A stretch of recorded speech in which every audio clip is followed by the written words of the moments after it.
పరీక్ష. మైత్రేయుడికి, విదురుడికి మధ్య జరుగుతున్నటువంటి సంవాదము మనం ఇప్పటివరకు కూడా చూస్తూ వచ్చాం. మైత్రేయుడు విదురుడికి చెప్తున్నాడు. ఏదైతే సంఘటన నారదుడు ప్రాచీన బర్హిని కలిసినప్పుడు జరిగిందో, ఆ సంఘటన మొత్తం కూడా చెప్పడం అనేటువంటిది జరిగింది. అయితే ఇందులో ముఖ్యంగా ప్రాచీన బర్హి ఏ విధమైనటువంటి జీవితాన్ని గడుపుతూ ఉన్నారు? ప్రాచీన బర్హి యొక్క పుత్రులు ప్రచేతసులు ఆధ్యాత్మిక సాధన కోసం, భక్తి యోగంలో ఉండడం కోసం తండ్రితే పంపబడితే వాళ్ళు శివుణ్ణి కలవడం, శివుడి ద్వారా రుద్రగీతను పొందడం, ఆ రుద్రగీత ద్వారా వాళ్ళు కూడా పరిపూర్ణతను పొందడము అనేటువంటి విషయాలని మనము ప్రత్యేకించి ఈ సెక్షన్లో మనం చూడబోతున్నాం. అయితే మనం చూస్తే 24వ అధ్యాయం నుంచి 29వ అధ్యాయం వరకు కూడా ప్రాచీన బర్హి మరియు నారదుడి మధ్య సంవాదం. అందులో భాగంగానే పురంజనుడికి సంబంధించినటువంటి స్టోరీని కూడా మనం విన్నాం. అంతకు ముందే ప్రచేతసుల గురించి వచ్చింది.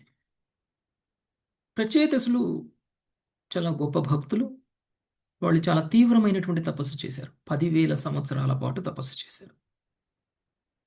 అది కూడా వాళ్ళ గురువైనటువంటి శివుడు చెప్పిన విధంగా శివుడు ఇచ్చినటువంటి స్తుతి చేస్తూ, విష్ణువు కోసం శివుడు ఇచ్చినటువంటి స్తుతి చేస్తూ చాలా గొప్ప తపస్సు చేశారు. అది అక్కడ వదిలేశారు. 24వ అధ్యాయం కంటే ముందు వదిలేశారు. ఆ టాపిక్ని అక్కడ వదిలేసి ప్రాచీన బర్హి గురించి చెప్పడం మొదలుపెట్టారు. అయితే విదురుడికి మళ్ళీ ఆ విషయం తెలుసుకోవాలి అని ఉంది. అందుకనే విదురుడు అసలు ఏం చేశారు ప్రచేతసులు? శివుని కలిశారు అని చెప్పారు. శివుడి ద్వారా రుద్రగీతం విన్నారు. మరి ఆ తర్వాత ప్రచేతసులు సాధన ఎలా చేశారు? మరి ప్రచేతసులకు భగవంతుడు ప్రత్యక్షం అయ్యారా? మరి భగవంతుడు ప్రత్యక్షం అయితే ప్రచేతసులతో ఏం మాట్లాడారు? మరి ప్రచేతసులు భగవంతుడితో ఏం మాట్లాడారు? సరే, ఇలాంటి విశుద్ధమైనటువంటి భక్తులు వాళ్ళు గురువులు చెప్పిన విధంగా సాధన చేయటం ద్వారా తప్పకుండా భగవంతుడి యొక్క ధామానికి అయితే చేరి ఉంటారు. భగవంతుడి ధామానికి చేరడము, చేరకపోవడము అనేటువంటి విషయంలో సందేహం లేదు. వాళ్ళు చేరి ఉంటారు.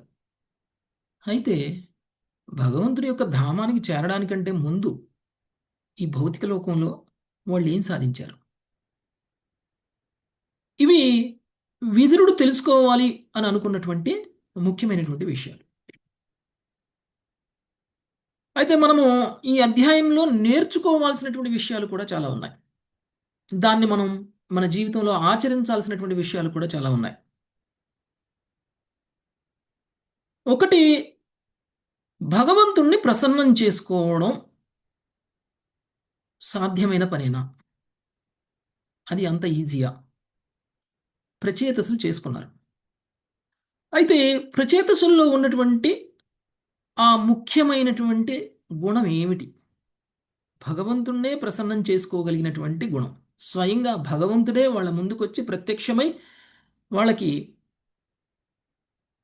వరాలు ఇచ్చేటువంటి అంత ప్రసన్నత భగవంతుడు చెందారు అంటే ప్రచేతసుల్లో ఉన్నటువంటి గుణగణాలు ఏమిటి? మరి ప్రచేతసుల ద్వారా మనం నేర్చుకోవాల్సింది ఏంటి? మన జీవితంలో అనుసరించాల్సింది ఏమిటి? రెండవది, భగవంతుడు ప్రచేతసులతో ఏం మాట్లాడారు? ఆ మాట్లాడినటువంటి విషయాలలో ప్రచేతసుల ద్వారా మన సమాజానికి, మనందరికీ కూడా భగవంతుడు ఇవ్వాలి అని అనుకున్నటువంటి మెసేజ్ ఏమిటి? ఈ ప్రచేతసుల కథ ఏదైతే ఉందో, లేదు అంటే శివస్థుతి, శివుడు ఇచ్చినటువంటి రుద్రగీతం, రుద్రగీతాన్ని కనుక మనం గనక స్తుతించినట్లయితే మనకు వచ్చేటువంటి ప్రయోజనాలు ఏమిటి? ప్రచేతసుల్ని స్మరించుకుంటే మనకు వచ్చేటువంటి ప్రయోజనం ఏమిటి? తర్వాత ప్రచేతసులు చేస్తున్నటువంటి స్తుతి ఏదైతే ఉందో భగవంతుడికి, ఆ స్తుతిలో భగవంతుడి యొక్క గొప్పతనం ఏమిటి? ఆ తరువాత భగవంతుడి యొక్క రూప వర్ణన. ఇలాంటి ముఖ్యమైనటువంటి చాలా విషయాలని మనం ఈ అధ్యాయంలో తెలుసుకోబోతున్నాం. అయితే మొదటగా చూస్తే విదురుడు వాళ్ళు సిద్ధిని సాధించి ఉంటారు తప్పకుండా. అయితే రుద్రగీతాన్ని జపించడం ద్వారా భగవంతుణ్ణి సంతుష్టిపరిచి వాళ్ళు కూడా పరిపూర్ణతని సాధించి ఉంటే ఆ విషయంలో నాకు ఎలాంటి సందేహము లేదు. మనందరికీ తెలుసు, జనరల్గా భగవంతుడిని ప్రసన్నం చేసుకోవడము అంటే అది సామాన్యమైనటువంటి విషయం కాదు. వేల మందిలో ఏ ఒక్కళ్ళకో ఆ అవకాశం ఉంటుంది. ఆ ఆ ఆ ఆ విధంగా ప్రసన్నం చేసుకోగలిగినటువంటి సామర్థ్యం ఉంటుంది. ప్రచేతసు లాంటి వాళ్ళు శివుడి లాంటి ఒక గురువుని పొందినప్పుడు ఇంకా అది సులభమవుతుంది. అందరికీ గురువులు ఉన్నారు, కానీ అందరూ భగవంతుని ప్రసన్నం చేసుకోగలుగుతున్నారా? గురువు యొక్క ఆజ్ఞా పాలన మనం అందరం కూడా చేస్తున్నాము, అయినా సరే భగవంతుని ప్రసన్నం చేసుకోగలుగుతున్నామా? ఏంటి ప్రచేతసుల్లో ఉన్నటువంటి ఆ ముఖ్యమైనటువంటి గుణం? ఆ ముఖ్యమైనటువంటి గుణం కారణంగా వాళ్ళు ప్రసన్నం చేసుకోగలిగారు, మనం ఎందుకు ప్రసన్నం చేసుకోలేకపోతున్నాము అనేటువంటి విషయాలని ఈరోజు మనకి చాలా ముఖ్యమైనటువంటి థీమ్గా మనం అర్థం చేసుకోబోతున్నాం. తర్వాత భగవంతుడు పరమ ప్రియమైనటువంటి శివుడు. అందుకని వైష్ణవానాం యథాశంభో అని అన్నారు. భగవంతుడి యొక్క ప్రియమైనటువంటి భక్తుడు శివుడు. అలాంటి శివుడి ద్వారా ప్రాచీన బర్హిసుతులైనటువంటి ప్రచేతసులు దీక్షను పొందడం అనేటువంటి జరిగింది. మరి ఆయన ఇచ్చినటువంటి స్తుతి చేయటం ద్వారా ప్రచేతసులు ఏం పొందారు? భగవద్ధామానికే వెళ్ళారు అని తెలుసు, కానీ ఇహపరలోకాలలో వాళ్ళేమి సాధించారు అనేటువంటిది అడుగుతున్నటువంటి విషయం. మామూలుగా శివుడి దగ్గరికి ఎవరు వెళ్తారు? భౌతికమైనటువంటి కోరికలు ఉన్నటువంటి వ్యక్తులు పోతారు.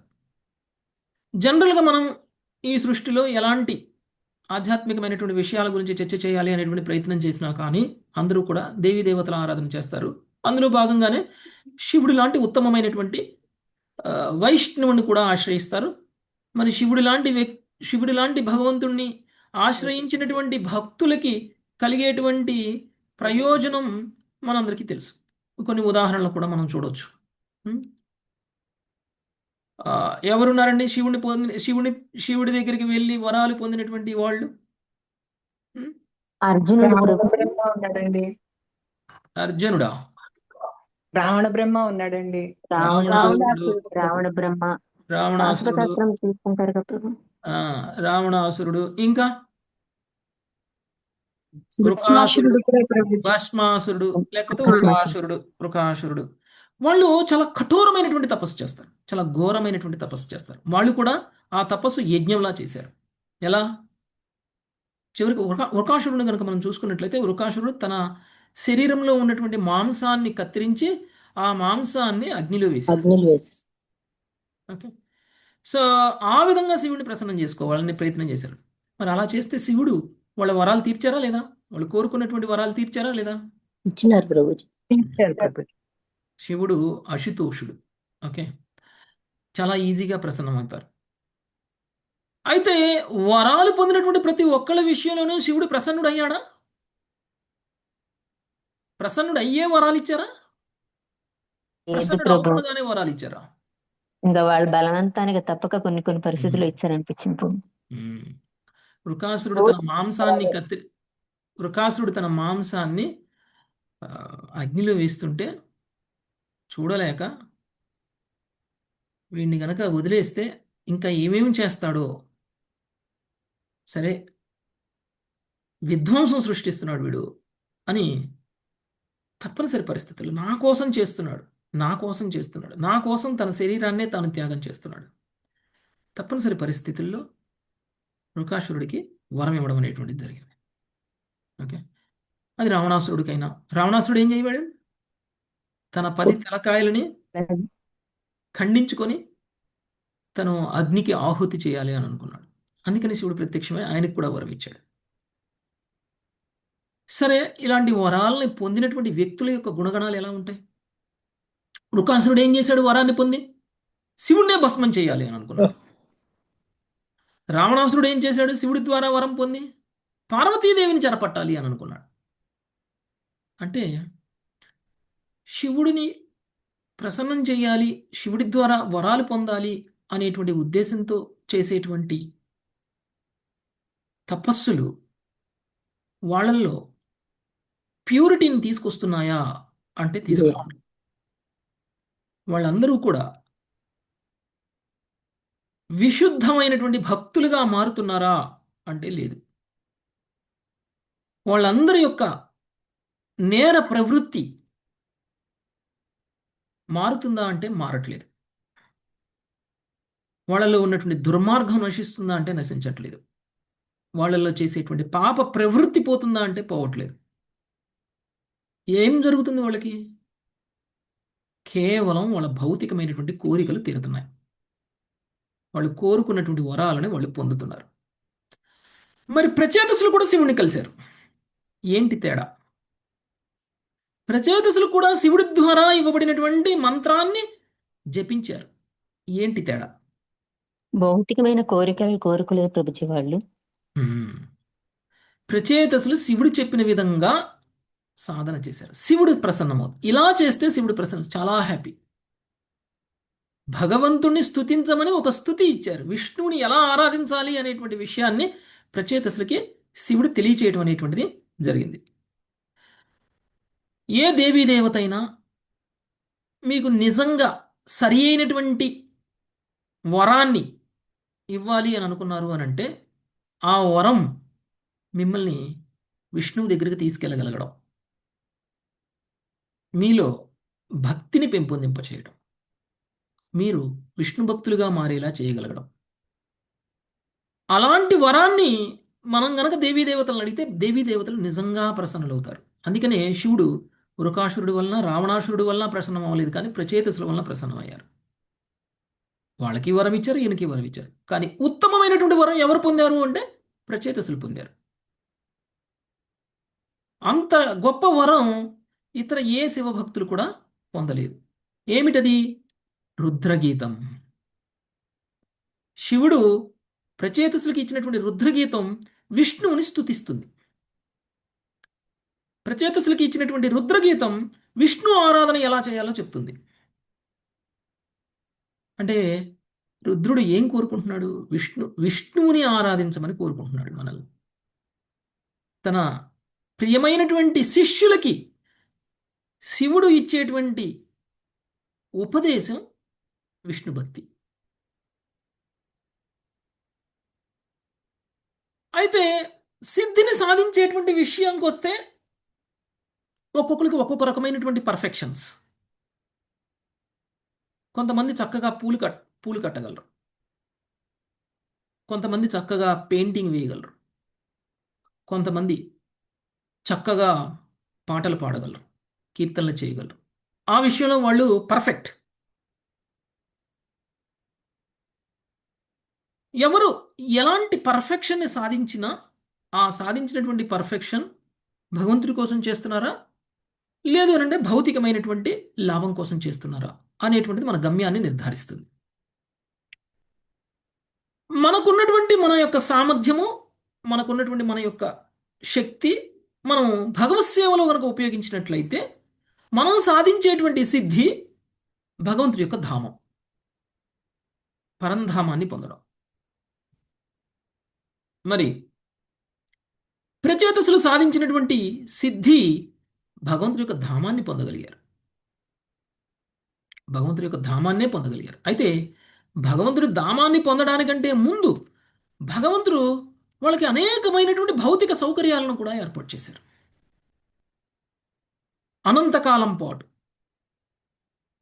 ఆ సౌకర్యాలను ఉపయోగించుకుంటూ శక్తివంతమైనటువంటి ఇంద్రియాలతో ఆ సౌకర్యాలన్నింటినీ కూడా అనుభవించేటువంటి ఒక అవకాశాన్ని ప్రచేతసులకి భగవంతుడు కల్పించారు, వరం ఇచ్చారు, అలాంటి వరాలు ఇచ్చారు. మనము శివుడి దగ్గరికి వెళ్తే అదే ఒక అడ్వాంటేజ్. ఆధ్యాత్మిక సిద్ధితో పాటు భౌతికమైనటువంటి సుఖాలు కూడా కలుగుతాయి. ఓకే. భగవంతుణ్ణి అర్చింపమని ఉపదేశించి ఆయనే స్వయంగా స్తోత్రాన్నిచ్చి రుద్రగీతనిచ్చి భౌతిక సౌఖ్యాలను కూడా అనుభవించమని ఏర్పాటు చేయడం అనేటువంటిది జరిగింది.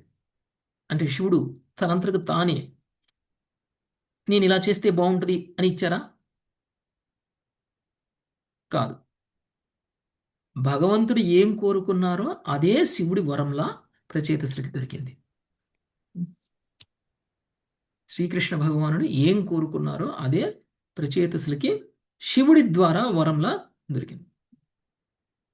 కానీ విశుద్ధమైనటువంటి భక్తుడు అలాంటి సౌకర్యాలని కోరరు. విశుద్ధమైనటువంటి భక్తుడు భగవత్ సేవను కోరుతారు. విశుద్ధమైనటువంటి భక్తుడు భగవంతుడి స్మరణలోనే నిరంతరం ఉండాలి అని కోరుకుంటారు. అలాంటి వ్యక్తులు స్వయంగా వైకుంఠ లోకానికే చేరుకుంటారు, కానీ స్వర్గలోకాలకి, తపోలోకాలకి, లేకపోతే ఇంకా సుఖాలను అనుభవించేటువంటి లోకాలకి చేరుకోరు. పరంధామానికి చేరుకోవాలి అని అనుకుంటారు. ఓకే, ఈ ప్రశ్నకి సమాధానంగానే మైత్రేయుడు ప్రచేతసుల యొక్క కార్యకలాపాల గురించి తెలియచేస్తూ ఉన్నారు. అయితే ప్రచేతసుల యొక్క కార్యకలాపాల్లో ముఖ్యంగా మనం తెలుసుకోవాల్సినటువంటి కొన్ని విషయాలను మనము ఇక్కడ చెప్పుకుందాం. ప్రచేతసులు తమ తండ్రి ఆజ్ఞను నెరవేర్చడానికి సముద్ర గర్భానికి వెళ్ళారు. సముద్ర గర్భం లాంటి ఒక కొలను. అక్కడ శివుడిచ్చినటువంటి మంత్రాన్ని జపిస్తూ విష్ణువుని స్తుతించడం స్టార్ట్ చేశారు. శివుడిచ్చినటువంటి మంత్రం విష్ణు ఆరాధనకు సంబంధించినటువంటి మంత్రం. వీళ్ళు వృకాసురుల్లాగా వాళ్ళు మాంసాన్ని అగ్నిలో వేయడం చేయడల్లా. వీళ్ళు చేస్తున్నటువంటిది ఏంటి? జపం చేస్తున్నారు, భక్తి యోగంలో ఉన్నారు. ఓకే, మంత్ర జపం చేస్తున్నారు, మంత్ర మెడిటేషన్ చేస్తున్నారు. ఎంతమంది అండి ప్రచేతసులు? 10 మంది.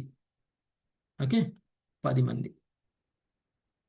సో ఇక్కడ మనం తెలుసుకోవాల్సిన ఒక ముఖ్యమైనటువంటి విషయం, ఒకటి, తండ్రి ఆజ్ఞని అనుసరించారు. 2, శివుడు చెప్పిన విధంగా సాధన చేశారు.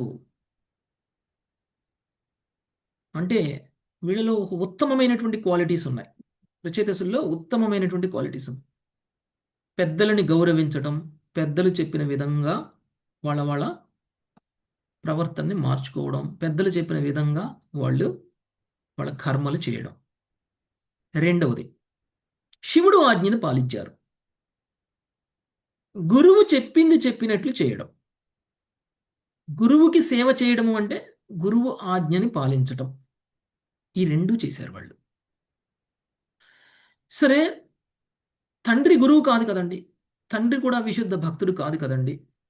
తండ్రి ఆజ్ఞని పాలించడం కూడా చాలా ఉన్నతమైనదేనా? ఇక్కడ ప్రత్యేకించి ప్రచేతసుడు ప్రాచీన బర్హి విషయంలో ప్రాచీన బర్హి చెప్పినట్లు ప్రచేతసులు పాలించడం చాలా చాలా ఇంపార్టెంట్. అది కూడా ఎందుకు అంటే భవిష్యత్తులో ప్రాచీన బర్హి కూడా విశుద్ధ భక్తుడు కాబోతున్నారు. అంటే ప్రస్తుతం భక్తుడు కాకపోయినా భవిష్యత్తులో భక్తుడు అవుతారు అని అంటే ఆయన మాట వింటే మనం వైష్ణవుల మాట విన్నట్టే. కాబట్టి మనం ఎవరిని నిందించకూడదు. మనం అనుకుంటాం వైష్ణవ నింద చేయకూడదు అని. నిజమే, అలా అని అభక్తుల నింద చేయొచ్చా? అది కూడా చేయకూడదు. ఎందుకు? ఇప్పుడు అభక్తులు రేపొద్దున భక్తులు అవ్వచ్చు. భవిష్యత్తులో వాళ్ళు భక్తులైతే మీరు వాళ్ళు అభక్తులుగా ఉన్నప్పుడు చేసినటువంటి నింద కూడా వైష్ణవ నిందగానే పరిగణించబడుతుంది. ఓకే, అది అందుకనే మనము అందరినీ సమానంగా చూడాలి. ప్రత్యేకించి మన తల్లిదండ్రులు, మన పెద్దవాళ్ళు, వాళ్ళు మనకి ఇస్తున్నటువంటి ఇన్స్ట్రక్షన్స్, ఉపదేశాలు మనము అంటే భక్తికి సంబంధించినటువంటివి అయితే తప్పకుండా వాటిని మనము పాటించి తీరాలి. ప్రచేతసుల్లాగా అంటే పెద్దవాళ్ళకి అనుకువగా ఉండడము, గురువు చెప్పిన విధంగా సేవ చేయటం, సాధన చేయటం, ఈ 2 కూడా ప్రచేతసుల్లో ఉన్నటువంటి ఒక ముఖ్యమైనటువంటి గుణాలు. అయితే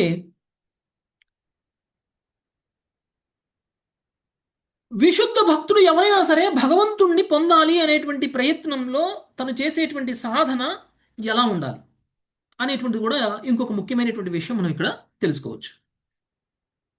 ప్రచేతసులు సిద్ధిని పొందారు, పరమగతిని పొందారు.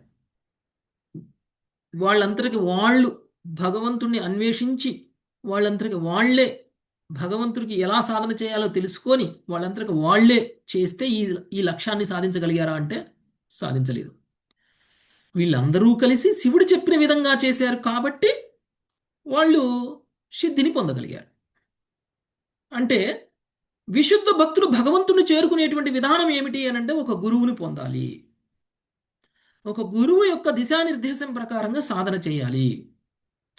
గురువు ఆజ్ఞని పాలించడం ద్వారా మాత్రమే మనం భగవంతుణ్ణి పొందగలము. డైరెక్ట్గా భగవంతుణ్ణి పొందాలి అనేటువంటి ప్రయత్నం ఏ విశుద్ధ భక్తుడు చెయ్యడు. ఒకవేళ అలా చేస్తే ఆ వ్యక్తి విశుద్ధ భక్తుడు కాదు. అలాంటి వ్యక్తికి భగవంతుడు ప్రసన్నుడు కాడు. ఓకే, సో గురువు యొక్క ప్రాముఖ్యత కూడా మనకి ప్రచేతసుల యొక్క అధ్యాయం నుంచి మనకి తెలుస్తుంది. మరి వీళ్ళు సాధన చేయడానికి వెళ్ళారు తండ్రి చెప్పినట్లు, కానీ వీళ్ళ మనసులో భగవంతుణ్ణి ప్రసన్నం చేసుకోవాలి, భగవంతుణ్ణి పొందాలి అనేటువంటి కోరిక ఉంది కాబట్టి భగవంతుడు వాళ్ళ దగ్గరికి శివుణ్ణి పంపించారు. దదామి బుద్ధి యోగంతం అంటే ఇదే. నిజంగా నీ మనసులో భగవంతుణ్ణి పొందాలి అనేటువంటి చిత్తశుద్ధి కనుక నీకుంటే భగవంతుడే నీ దగ్గరికి గురువుని పంపిస్తారు. లేదు మనకి భౌతికమైనటువంటి కోరికలు మాత్రమే ఉన్నాయి అనుకుంటే భగవంతుడు మీ దగ్గరికి గురువుని పంపించరు. మన యొక్క చిత్తం ఎలా ఉంది, మన యొక్క చైతన్యం ఎలా ఉంది, మన యొక్క కోరికలు ఎలా ఉన్నాయి అనేటువంటి దాన్ని బట్టి భగవంతుడు కూడా ప్రతిస్పందిస్తారు. కృష్ణే చెప్పారు భగవద్గీతలో కూడా,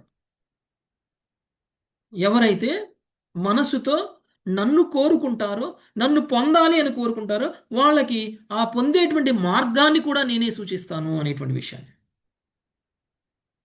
శివుడు తనంతకు తాను రాల ప్రచేతసులను కలవడానికి. భగవంతుడు పంపిస్తే శివుడు వచ్చి ప్రచేతసులను కలిశారు. అలానే నారదుడు కూడా చాలా మంది భక్తులను కలిశారు కదా. ధ్రువుణ్ణి కలిశారు, ప్రహ్లాదుని కలిశారు. అంటే మనకి కావాల్సిందల్లా ఏంటండి, ఎక్కడ గురువు ఉన్నాడు అని పరిగెత్తుకుంటూ పోవటం కాదు. ముందు మనసులో ఒక సంకల్పం కావాలి. నేను భక్తిలో పురోగమించాలి అనేటువంటి దృఢమైనటువంటి సంకల్పం మనకు కావాలి.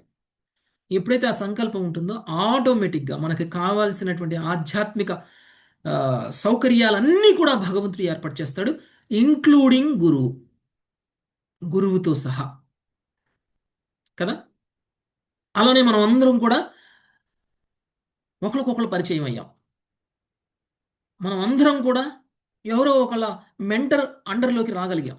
మనం అందరం కూడా ఏదో ఒక విధంగా భక్తి సాధన చేయగలుగుతున్నాం. మనం అందరం కూడా గురువుకి పరిచయం అవ్వబోతున్నాం. మనం అందరం కూడా గురువు ద్వారా దీక్షను తీసుకోబోతున్నాం. ఎలా సాధ్యమైంది ఇది? కేవలం కేవలం మన మనసులో ఉన్నటువంటి సంకల్పం. రెండవది విశుద్ధ భక్తుల యొక్క కరుణా కృప. మన మనసులో సంకల్పం ఉంది, కానీ మీరు భక్తుల సాంగత్యంలోకి రావట్లేదు. ఏమవుతుంది? మీరు భక్తుల సాంగత్యంలోకి రావట్లేదు. నేను భక్తుల సాంగత్యంలో ఉన్నా, నేను నా సాధన నేను చేసుకుంటా, నేను నా గుడికి వెళ్తా, నేను నా ప్రచారం నేను చేసుకుంటా, నేను నా ఇంట్లో కూర్చొని నేను నా సాధన చేసుకుంటా. కానీ ఎవరో భక్తులు పిలుస్తున్నారండి, వెళ్దాము, కలిసి కాసేపు ఉందాము, వాళ్ళ ద్వారా చర్చలు చేద్దాము, శ్రవణం చేద్దాము, కీర్తనం చేద్దాము అంటే నాకు ఇంట్రెస్ట్ లేదండి అలాంటి విషయాల్లో. అంటే సాధ్యమవుతుందా? ఆధ్యాత్మికంగా పురోగమించలేదు ప్రపంచం. ఆధ్యాత్మికంగా పురోగమించలేదు. మనం గురువు వరకు చేరుకోలేము. భక్తుల కృప లేకపోతే మనకి గురువు రారు. కాబట్టి భక్తులని ప్రసన్నం చేసుకోవాలి. భగవంతుని ప్రసన్నం చేసుకోవాలంటే ముందేం చేయాలి? భక్తులని ప్రసన్నం చేసుకోవాలి. భక్తుల ద్వారానే భగవంతుణ్ణి చేరుకోగలము, వేరే మార్గం లేదు. సెకండ్ మార్గం అనేటువంటిది లేదు. కాబట్టి ప్రచేతసులకు ఉన్నటువంటి సంకల్పం కారణంగా శివుడే ప్రచేతసుల దగ్గరకు వచ్చి రుద్రగీతాన్ని ఇచ్చి ప్రచేతసులకి భగవంతుడే ప్రత్యక్షం అయ్యేలాంటి ఒక ఏర్పాటుని చేశారు శివుడు.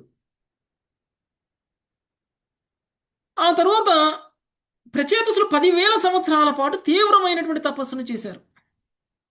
అలాంటి తీవ్రమైనటువంటి తపస్సును చేసినటువంటి ప్రచేతసుల యొక్క తపోఫలాన్ని తిరిగి వాళ్ళకి ఇవ్వడం కోసం భగవంతుడు ప్రత్యక్షమయ్యారు.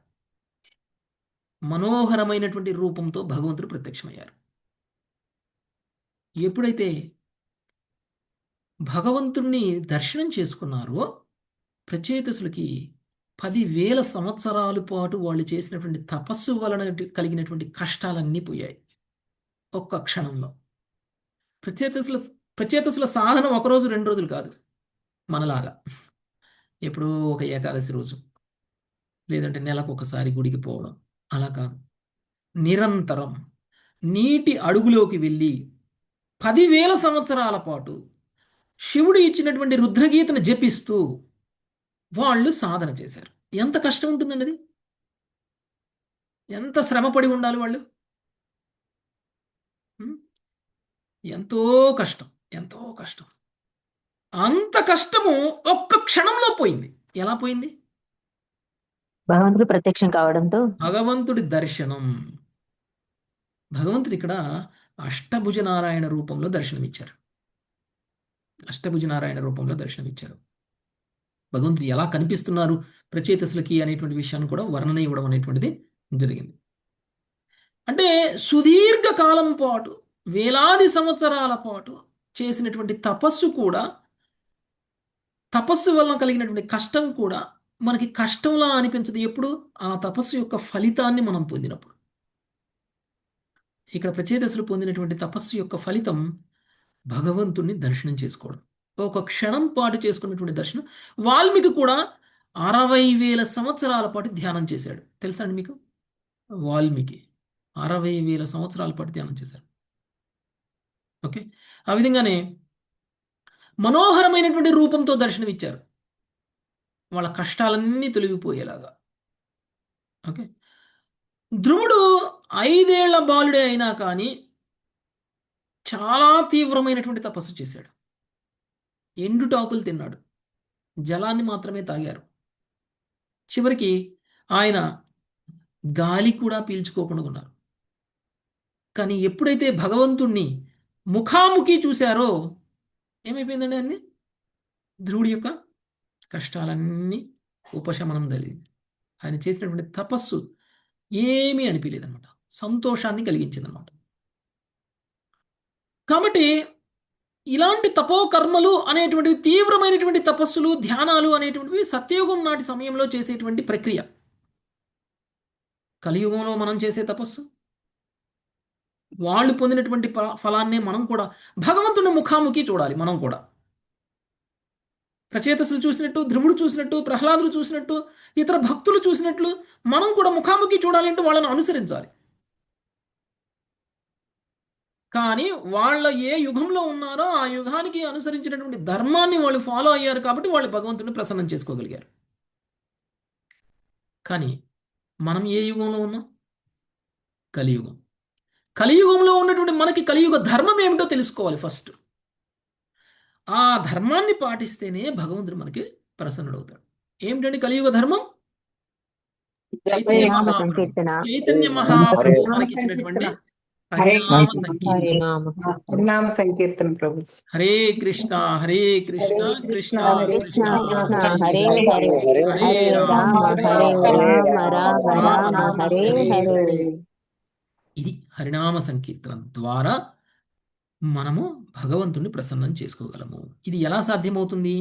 కేవలం మనం గురువుని పొంది మనం ఒక ప్రామాణికమైనటువంటి పరంపరలో ఉంటే తప్ప మనకి ఈ రహస్యాలు తెలియవు. భగవంతుని ముఖాముఖి చూడగలిగినటువంటి రహస్యం మనకి ఎప్పుడైతే మనం గురు పరంపరలోకి వస్తామో, ఎప్పుడైతే ప్రామాణికమైనటువంటి వ్యక్తి ద్వారా వింటామో అప్పుడు కానీ మనకు అర్థం కాదు. లేదు అంటే మనం కూడా అందరిలాగా మూఢభక్తి చేస్తూ మూడుల్లాగా అలానే ఉండిపోతాం. అయితే ప్రచేతసులు భగవంతుని ఎలా చూశారు? భగవంతుడు ఎలా కనిపించారంట? గరుడుని యొక్క స్కందముపై నిలిచినటువంటి భగవానుడు మేరు శిఖరంపై ఉన్నటువంటి మేఘం వలె గోచరించారు. మేరు శిఖరం, మేఘం. మేఘం ఎలా ఉంటుందండి? నీలి నీలి రంగులో, నీలి రంగులో ఉంటుంది. అంటే భగవంతుడు ఎలా కనిపిస్తున్నారు? నీలి రంగులో కనిపిస్తున్నారు. గరుడుడి మీద వచ్చారు, గరుడుడి మీద వచ్చారు. యాక్చువల్గా మీరు ఆలోచించండి, గరుడు ఎలా ఉన్నాడంటే తన పక్షి యొక్క రెక్కలను ఇలా ఇలా ఇలా ఇలా అంటూ ఉంటే గరుడు యొక్క భుజం మీద కూర్చొని ఉన్నారు విష్ణు భగవానుడు.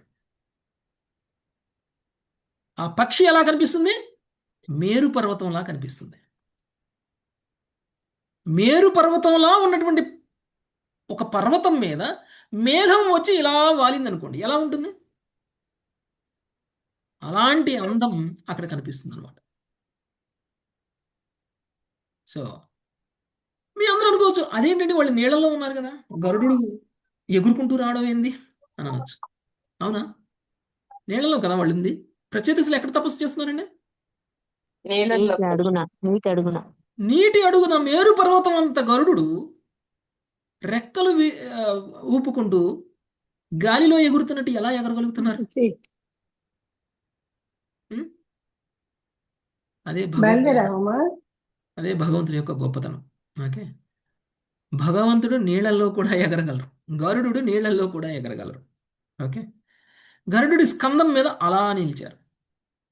భగవంతుడు పీత వస్త్రాన్ని ధరించి, మెడలో కౌస్తుభమణిని ధరించి, దేహకాంతి విశ్వపు అంధకారాన్నే నశింపజేసేలా ఉంది. సమస్త విశ్వానికి వచ్చేటువంటి ఈ వెలుగు భగవంతుడి యొక్క దేహకాంతి నుంచి మాత్రమే వస్తుంది. చివరికి సూర్యుడు, చంద్రుడు యొక్క వెలుగు కూడా భగవంతుడి యొక్క శరీరం నుంచి వస్తున్నటువంటి కాంతి.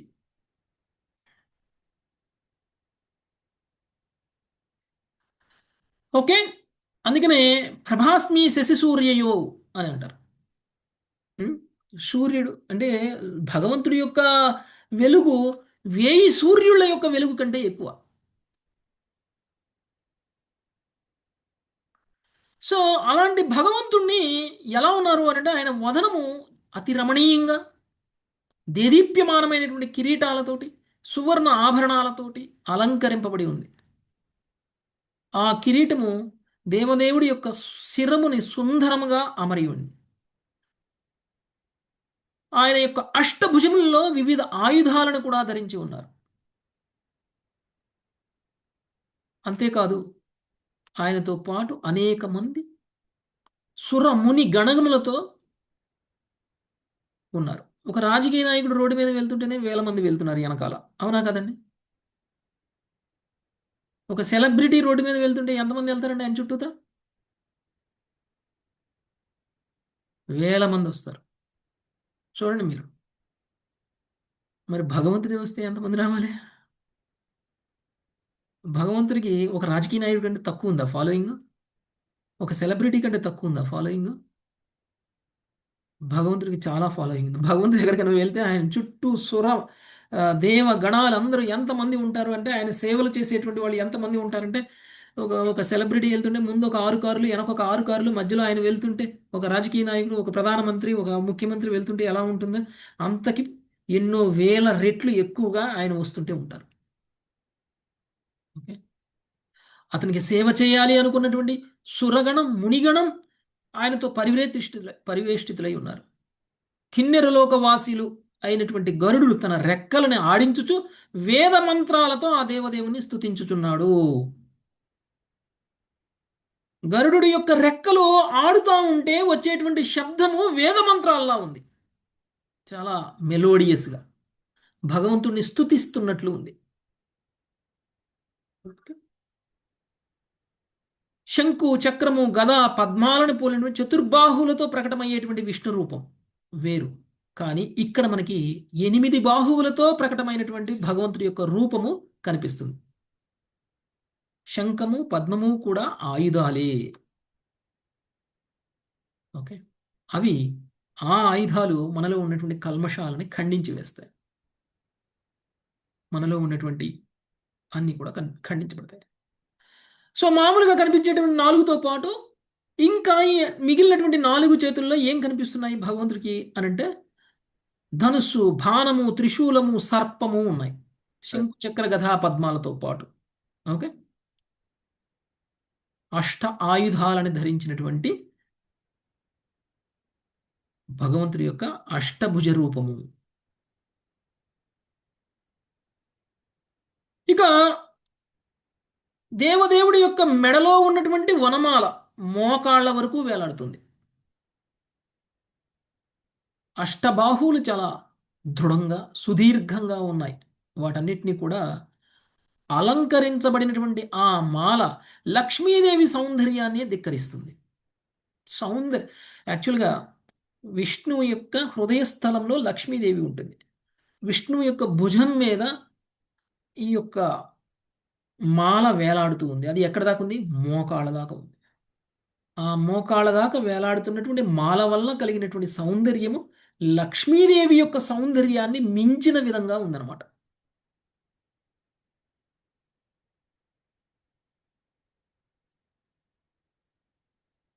ఎప్పుడైతే భగవంతుణ్ణి వీళ్ళు చూశారో అప్పుడు భగవంతుడు వీళ్ళని చూసి మాట్లాడుతున్నారు. భగవంతుడు ఏం మాట్లాడుతున్నారు అనేటువంటిది చాలా చాలా ఇంపార్టెంట్. ఒక విశుద్ధ భక్తుడు భగవంతుడిని ప్రసన్నం చేసుకొని భగవంతుని ముఖాముఖి చూసినప్పుడు భగవంతుడు ఆ విశుద్ధ భక్తుడితో ఏం మాట్లాడతారు? ఎందుకు నేను ప్రత్యక్షమయ్యాను అని చెప్తారు. ఏం చేస్తే ప్రచేతసులు భగవంతుడు ప్రసన్నమయ్యారు అనేటువంటి విషయాన్ని భగవంతుడే తన మాటల్లో ప్రచేతసుల గురించి, ప్రచేతసుల యొక్క గొప్పతనం గురించి కీర్తిస్తూ ఉన్నారు. ప్రచేతసులు చాలా చాలా గొప్పవాళ్ళు అనేటువంటి విషయం మనకి భగవంతుడి మాటల్లోనే మనకి అర్థమవుతుంది. ఏం చెప్తున్నారు భగవంతుడు?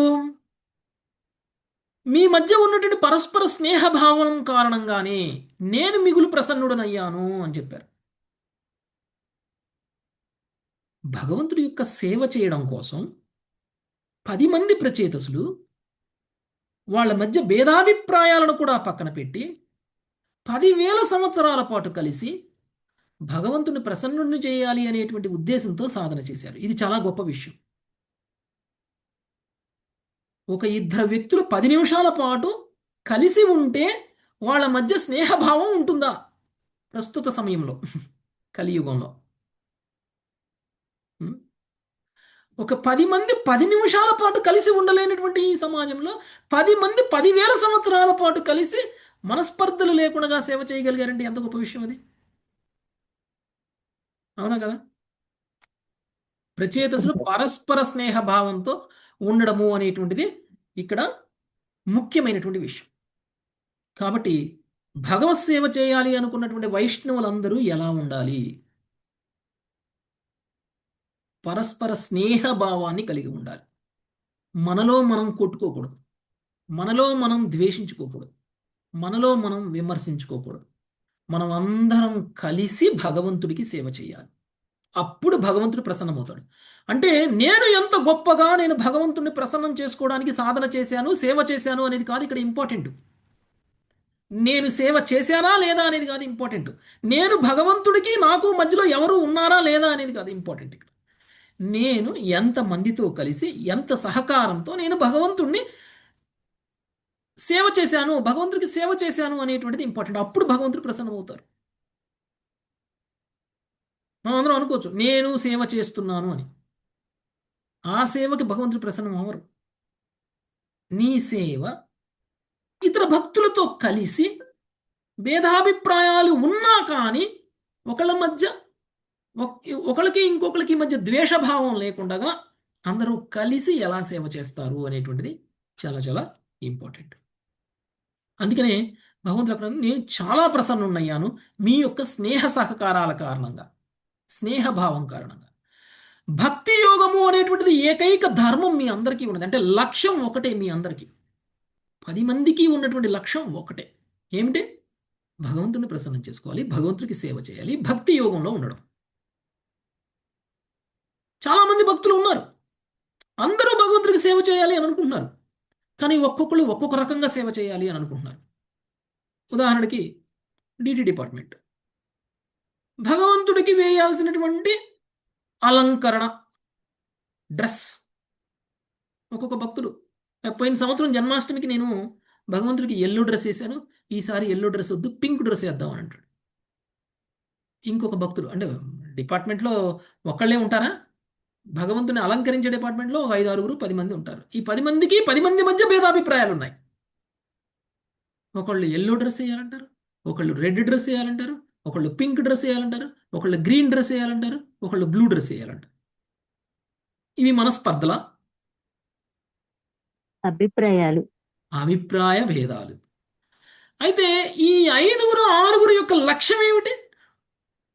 భగవత్ సేవే. భగవత్ సేవ. భగవంతుణ్ణి కొత్త డ్రెస్సులతో అలంకరించాలి అనేటువంటిదే లక్ష్యం. ఎలా చేయాలి అనేటువంటి విషయంలో 5 5 రకాల అభిప్రాయాలు ఉండవచ్చు. కానీ 5 యొక్క లక్ష్యం భగవత్ సేవ, భగవంతుడికి అలంకరణ, భగవంతుడిని ప్రసన్నం చేయడం. సో అలాంటి భేదాభిప్రాయాలు ఆధ్యాత్మికం, భౌతికం కాదు. అలాంటి భేదాభిప్రాయాలు ఆధ్యాత్మికం. ప్రత్యేకించి ఆరంభ దశలో ఉన్నటువంటి భక్తుల మధ్యలో భేదాభిప్రాయాలు అనేటువంటివి ఒకళ్ళ మీద ఒకళ్ళకి కోపం, ఒకళ్ళ మీద ఒకళ్ళకి ద్వేషం, ఒకళ్ళని ఒకళ్ళు అసహించుకునేటువంటి స్థితికి, అంటే మన యొక్క ఈగో బయటకు వస్తుందన్నమాట.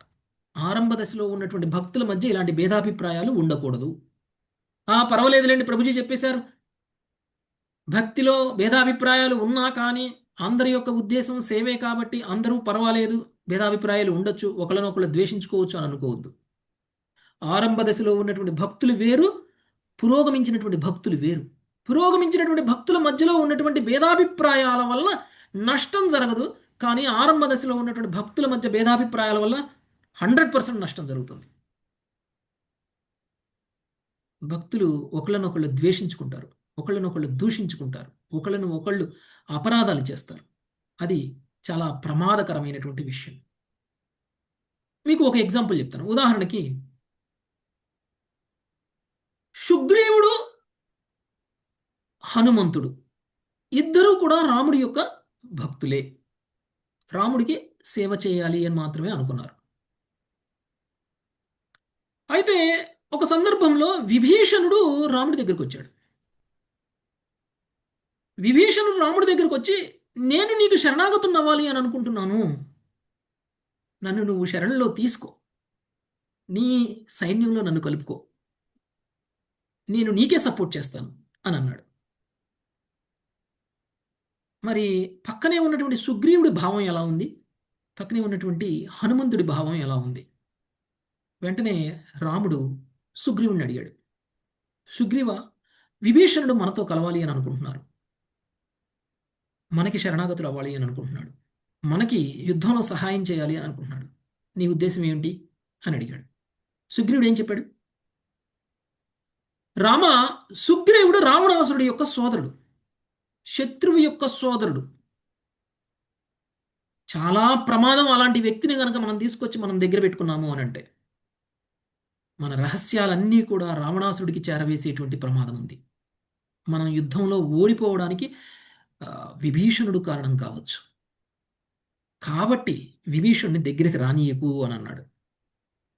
వెంటనే రాముడు హనుమంతుడి వైపు చూసి, హనుమ, నువ్వేమంటావు అని అన్నాడు.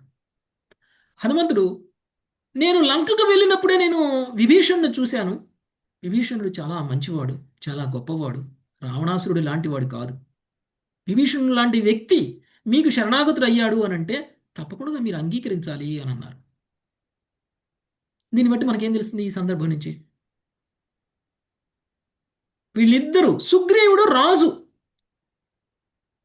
హనుమంతుడు సేవకుడు. సుగ్రీవుడి యొక్క అభిప్రాయము, హనుమంతుడి యొక్క అభిప్రాయము పరస్పరం భిన్నంగా ఉన్నాయి. ఒకళ్ళు రావణాసురుడి సోదరుడైనటువంటి విభీషణుడిని ఉంచాలి సైన్యంలో అని అంటే, ఇంకొకళ్ళు ఉంచకూడదు అని అన్నారు. వీళ్ళిద్దరి మధ్య భేదాభిప్రాయాలు ఉన్నాయా లేదా? మామూలుగా లేవు. ఆల్మోస్ట్ పరస్పర వ్యతిరేకమైనటువంటి అభిప్రాయాలు. మరి ఇలాంటి సందర్భంలో రాముడు ఎవరు చెప్పిన మాట వింటాడు? రాముడు స్వయంగా రావణాసురుడే వచ్చి శరణాగతుడైనా కానీ అంగీకరిస్తాడు. అవునా కదా? రావణాసురుడు సోదరుడి విషయం పక్కన పెట్టండి. స్వయంగా రావణాసురుడే వచ్చి నేను నీకు శరణాగతుని అవుతున్నాను అని అన్నా కానీ రాముడు అంగీకరించి శరణ ఇస్తాడు. మరి హనుమంతుడు చెప్పినటువంటి విషయాన్ని రాముడు ఓకే అన్నాడు, సుగ్రీవుడి విషయాన్ని ఓకే అన్నా. మరి ఇప్పుడు సుగ్రీవుడి యొక్క భావన ఎలా ఉంటుంది? ఇప్పుడు సుగ్రీవుడికి హనుమంతుడికి మధ్య ఉన్నటువంటి పరస్పరం ఆ, ఆ, సంభాషణ ఎలా ఉండబోతుంది? నిజానికి మీరు ఒకటి ఆలోచించండి. సుగ్రీవుడి ఉద్దేశం ఏంటి వద్దు అనడానికి? సుగ్రీవుడు ఆ, విభీషణుని రాముడి యొక్క సైన్యంలో రాముడికి సపోర్ట్ చేసే వ్యక్తిగా ఉండకూడదు అనడానికి సుగ్రీవుడి యొక్క ఉద్దేశం ఏంటి? రాముడు మంచి కోసం రాముడి మంచి కోసం, రాముడి సేవ కోసం. మరి హనుమంతుడి ఉద్దేశం ఏంటి? ఇది కూడా రాముడి సేవ కోసం. అది కూడా రాముడి సేవ కోసమే. సుగ్రీవుడి యొక్క అభిప్రాయం వేరు, హనుమంతుడి యొక్క అభిప్రాయం వేరు. కానీ రెండు అభిప్రాయాల యొక్క లక్ష్యం ఏమిటి? భగవంతుడి సేవ. భగవంతుడి సేవ. అంటే మన మధ్య అభిప్రాయ భేదాలు ఉండవచ్చు. ఆ అభిప్రాయ భేదాలు ఉన్నప్పటికీ మన అభిప్రాయాల యొక్క లక్ష్యం భగవత్ సేవ కనుక అయినట్లయితే అలాంటి అభిప్రాయ భేదం కూడా ఆధ్యాత్మికమే. ఓకే, సో ఇప్పుడు మీరు చూస్తే ఇలాంటి ఒక పరిస్థితుల్లో ఒక ఆరంభ దశలో ఉన్నటువంటి భక్తులే ఉన్నారు అనుకుందాం. ఆరంభ దశలో ఉన్నటువంటి భక్తులు ఉంటే ఏమవుతుంది? నేను ఒక రాజుని, నా సేవకుడి మాటకి భగవంతుడు విలువిచ్చాడు, నా మాటకి విలువ ఇవ్వలేదు అని హనుమంతుడి మీద సుగ్రీవుడు ద్వేషపడేటువంటి అవకాశం ఉంది. శత్రుత్వాన్ని పెంచుకునేటువంటి అవకాశం ఉంది. ఒకళ్ళనొకళ్ళు అపరాధం చేసుకునేటువంటి అవకాశం ఉంది.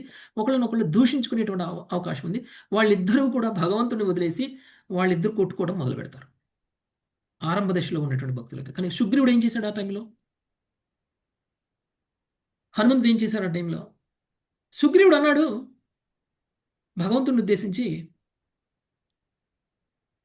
నీ మనసుకి ఒకవేళ విభీషణ్ణి చేర్చుకోవడం వల్ల మనకి మంచే జరుగుతుంది అని నువ్వు అనుకుంటే, నా అభిప్రాయం వేరున్నా కానీ నాకు ఓకే. హనుమంతుడి అభిప్రాయాన్ని మీరు ఏకీభవించారు అనంటే, హనుమంతుడి అభిప్రాయంతో మీరు ఏకీభవించారంటే నేను కూడా ఏకీభవించాల్సి ఉంది హనుమంతుడి అభిప్రాయంతో. నేను ఒక రాజుని, హనుమంతుడు నా సేవకుడు, కానీ హనుమంతుడు చెప్పిన మాట నేనెందుకు వినాలి అని అనలేదు సుగ్రీవుడు. అది ఆధ్యాత్మికంగా పురోగమించినటువంటి వ్యక్తులు ఆలోచించేటువంటి విధానం. అందుకనే ఆరంభ దశలో ఉన్నప్పుడు మనం చాలా జాగ్రత్తగా ఉండాలి. భేదాభిప్రాయాలు మనల్ని భక్తుల మధ్యలో ద్వేషభావాన్ని పెంచేలా ఉండకూడదు. భక్తుల మధ్యలో ద్వేషభావం ఉన్నప్పుడు భగవంతుడు ప్రసన్నం కాడు. మనం ఎలాంటి సేవ చేసినా, ఎంత గొప్ప సేవ చేసినా. మీరు అనొచ్చు, రాజ్యలక్ష్మి మాతాజీ పాట పాడుతుంటే శ్రీదేవి ఆడప మాతాజీ మీరు ఆపణ మాతాజీ నేను పాడతాను అనొచ్చు. శ్రీదేవి ఆడప మాతాజీ పాడుతుంటే ఇంకో మాతాజీ మీరు ఆపణ మాతాజీ మీ గొంతు బాగాలేదు, వాళ్ళ గొంతు బాగాలేదు, నేను పాడతాను అనొచ్చు. వెంటనే రాజ్యలక్ష్మి మాతాజీ కోపం చేయొచ్చు. మాతాజీ మీరేంటి మాతాజీ నేను పాడుతుంటే నన్ను పాడనేకుండా లాగేసుకొని మరి మీరు పాడుతున్నారేంటి? ఇంకో మాతాజీ మీ ఇద్దరు పాటలు బాగాలేదు మాతాజీ నన్ను పాడనేయండి అని సత్యవతి మాతాజీ మధ్యలోకి వస్తుంది. ఒకళ్ళనొకళ్ళు ద్వేషించుకోవడం మొదలు పెడతారు. వాళ్ళు నా దగ్గరకు వస్తారు, ప్రభుజీ నన్ను పాడనేయలేదు ప్రభుజీ అని అంటారు. ఏం చేయమంటారు ప్రభుజీ? మాతాజీ అందరూ కలిసి ఉండండి మాతాజీ, ఒకరోజు ఒకళ్ళు పాడండి, ఇంకొక రోజు ఇంకొకళ్ళు పాడండి మాతాజీ, అందరూ కలిసి సేవ చేయండి మాతాజీ అని నేను చెప్తే, లేదు ప్రభుజీ నా గొంతు బాగలేదు అన్నది, నా గొంతు గీరగుంది అన్నది, నన్ను ఆ మాట అంది, నన్ను ఈ మాట అంది, నన్ను డామినేట్ చేసింది, నన్ను అది చేసింది, నన్ను ఇది చేసింది, నేను ఇంకొకసారి మీ క్లాస్లో జాయిన్ అవ్వను ప్రభుజీ, నేను ఇంకొకసారి వాళ్ళున్న క్లాస్లోకి నేను రాను ప్రభుజీ, వాళ్ళు లేని క్లాస్ ఏదైనా ఉంటే నాకు చెప్పండి, ఆ క్లాస్లో నేను జాయిన్ అవుతా. ఇదా భక్తి అంటే? అంటే ఇలా జరిగిందని నేను అంటలేదు. ఓకే, భక్తి అంటే ఇది కాదు. దీనివల్ల అంటే ఆరంభ దశలో ఉన్నప్పుడు ఎలాంటి ప్రమాదం జరుగుతుంది అనేటువంటి విషయాన్ని నేను చెప్తున్నాను.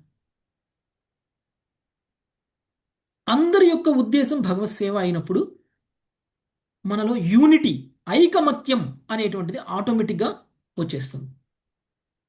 ఆమె పాడినా, మీరు పాడినా, ఎవరు పాడినా భగవంతుని ప్రసన్నం చేయడం కోసం. ఎప్పుడైతే లక్ష్యం సేమ్ అవుతుందో యూనిటీ ఆటోమేటిక్గా వస్తుంది, భేదాభిప్రాయాలు ఉన్నా కానీ. ఓకే, సో ఈ విధంగా ఒకే ఒక ధర్మాన్ని కనుక మనం పాటించినట్లయితే అది మన యొక్క ఆ, మన యొక్క యూనిటీకి కారణమవుతుంది. రెండోది, భగవంతుడు ప్రసన్నం అవ్వాలి అని అంటే భక్తులు ప్రసన్నం అవ్వాలి. భక్తుల మధ్య స్నేహ సహకారాలు ఉండాలి. మీరు చూడండి, మొదటి స్కందంలో 7వ అధ్యాయంలో వస్తుంది. సుఖదేవ గోస్వామి శ్రీమద్ భాగవతాన్ని అంత గొప్పగా చెప్పగలగడానికి కారణం ఏమిటి? సుఖదేవ గోస్వామి భగవంతుణ్ణి అంత గొప్పగా ప్రసన్నం చేయగలగడానికి కారణం ఏమిటి? ఎందుకంటే ఆయనని ఇతర భక్తులందరూ అంగీకరించారు కాబట్టి. ఎందుకంటే ఆయనకి ఇతర భక్తులతో ఉన్నటువంటి స్నేహ సహకారాలు అలా ఉన్నాయి కాబట్టి. సుఖదేవ గోస్వామిని అందరూ ఏకగ్రీవంగా ఎంచుకున్నారు శ్రీమద్ భాగవతం చెప్పడానికి. అవునా కదా? ఏకగ్రీవంగా అక్కడ ఉన్నటువంటి మహాజనులు అందరూ కూడా ఒప్పుకున్నారు సుఖదేవ గోస్వామి భాగవతాన్ని వర్ణించాలి అని. భాగవతాన్ని కీర్తన చేయడము అని అంటే భగవత్ సేవ కదా.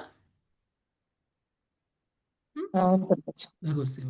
మరి సుఖదేవ గోస్వామి అంత గొప్పగా భగవత్ సేవ చేయగలగడానికి కారణం భక్తుల యొక్క సహకారం, భక్తుల యొక్క ఏకగ్రీవంగా ఓకే అనడం.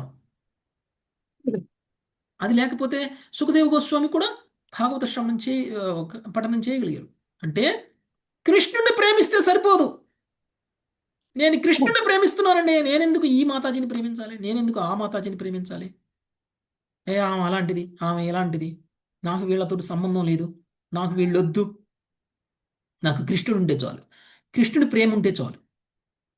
కృష్ణుడి ప్రేమ భక్తుల మధ్య సహకారం లేకుండా, భక్తుల మధ్య ప్రేమ లేకుండా సాధ్యం కాదు. కృష్ణుడి ప్రేమని కేవలం భక్తుల ప్రేమతో మాత్రమే పొందగలము. ఓకే. సో కృష్ణ భక్తిలో రెండు అభిప్రాయాలకి తావే లేదు.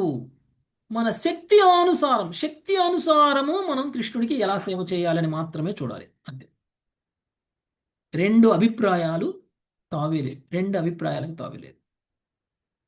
నువ్వు ఎలా చేయగలవు, నేను ఎలా చేయగలను, నా శక్తి ఏమిటి, నీ శక్తి అనుసారం నువ్వు చెయ్యి, నా శక్తి అనుసారం నేను చేస్తాను, నా నా ఫీలింగ్స్కి అనుగుణంగా నేను చేస్తాను, మీ ఫీలింగ్స్కి అనుగుణంగా మీరు చేస్తారు.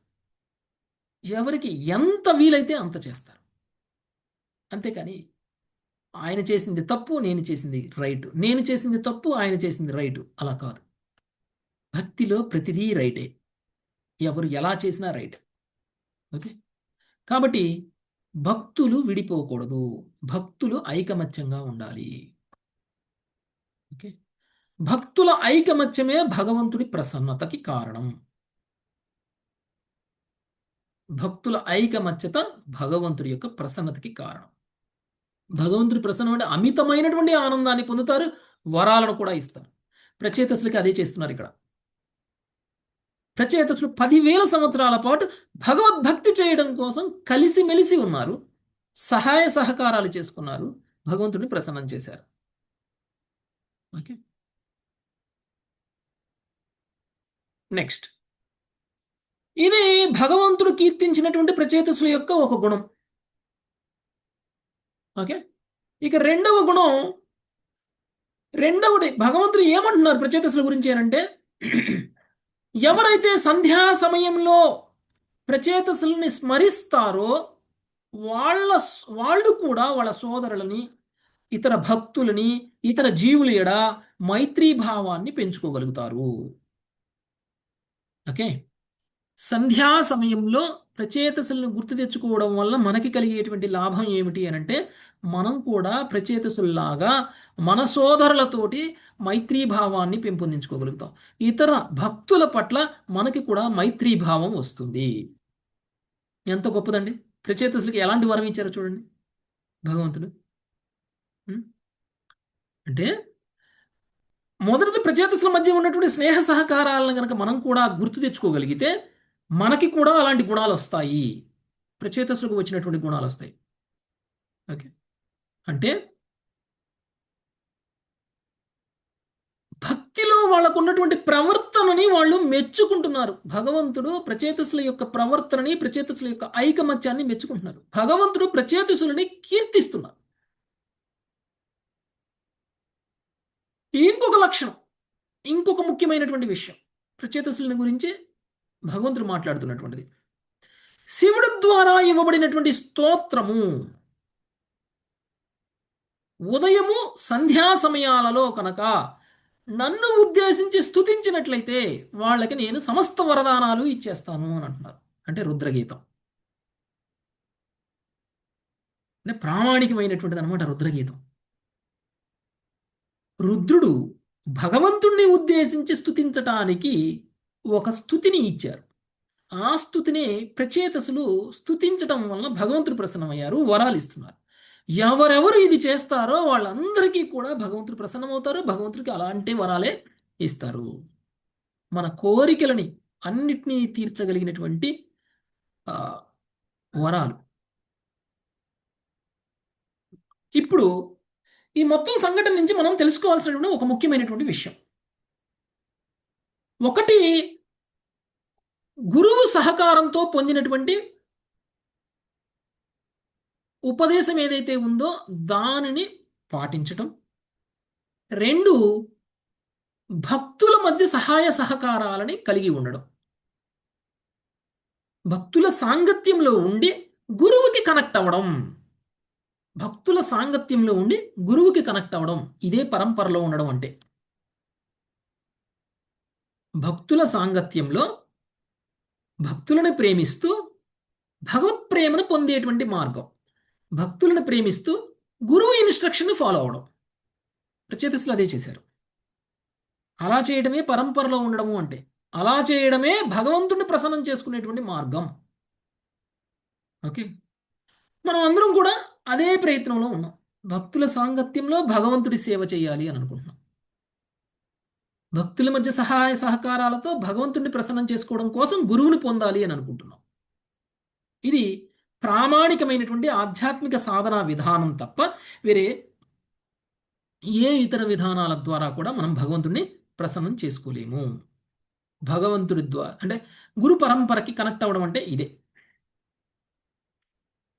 నెక్స్ట్ ఇంకొక ముఖ్యమైనటువంటి విషయం, తండ్రి ఆజ్ఞలని ఆనందంతో హృదయాన స్వీకరించారు ప్రచేతసులు.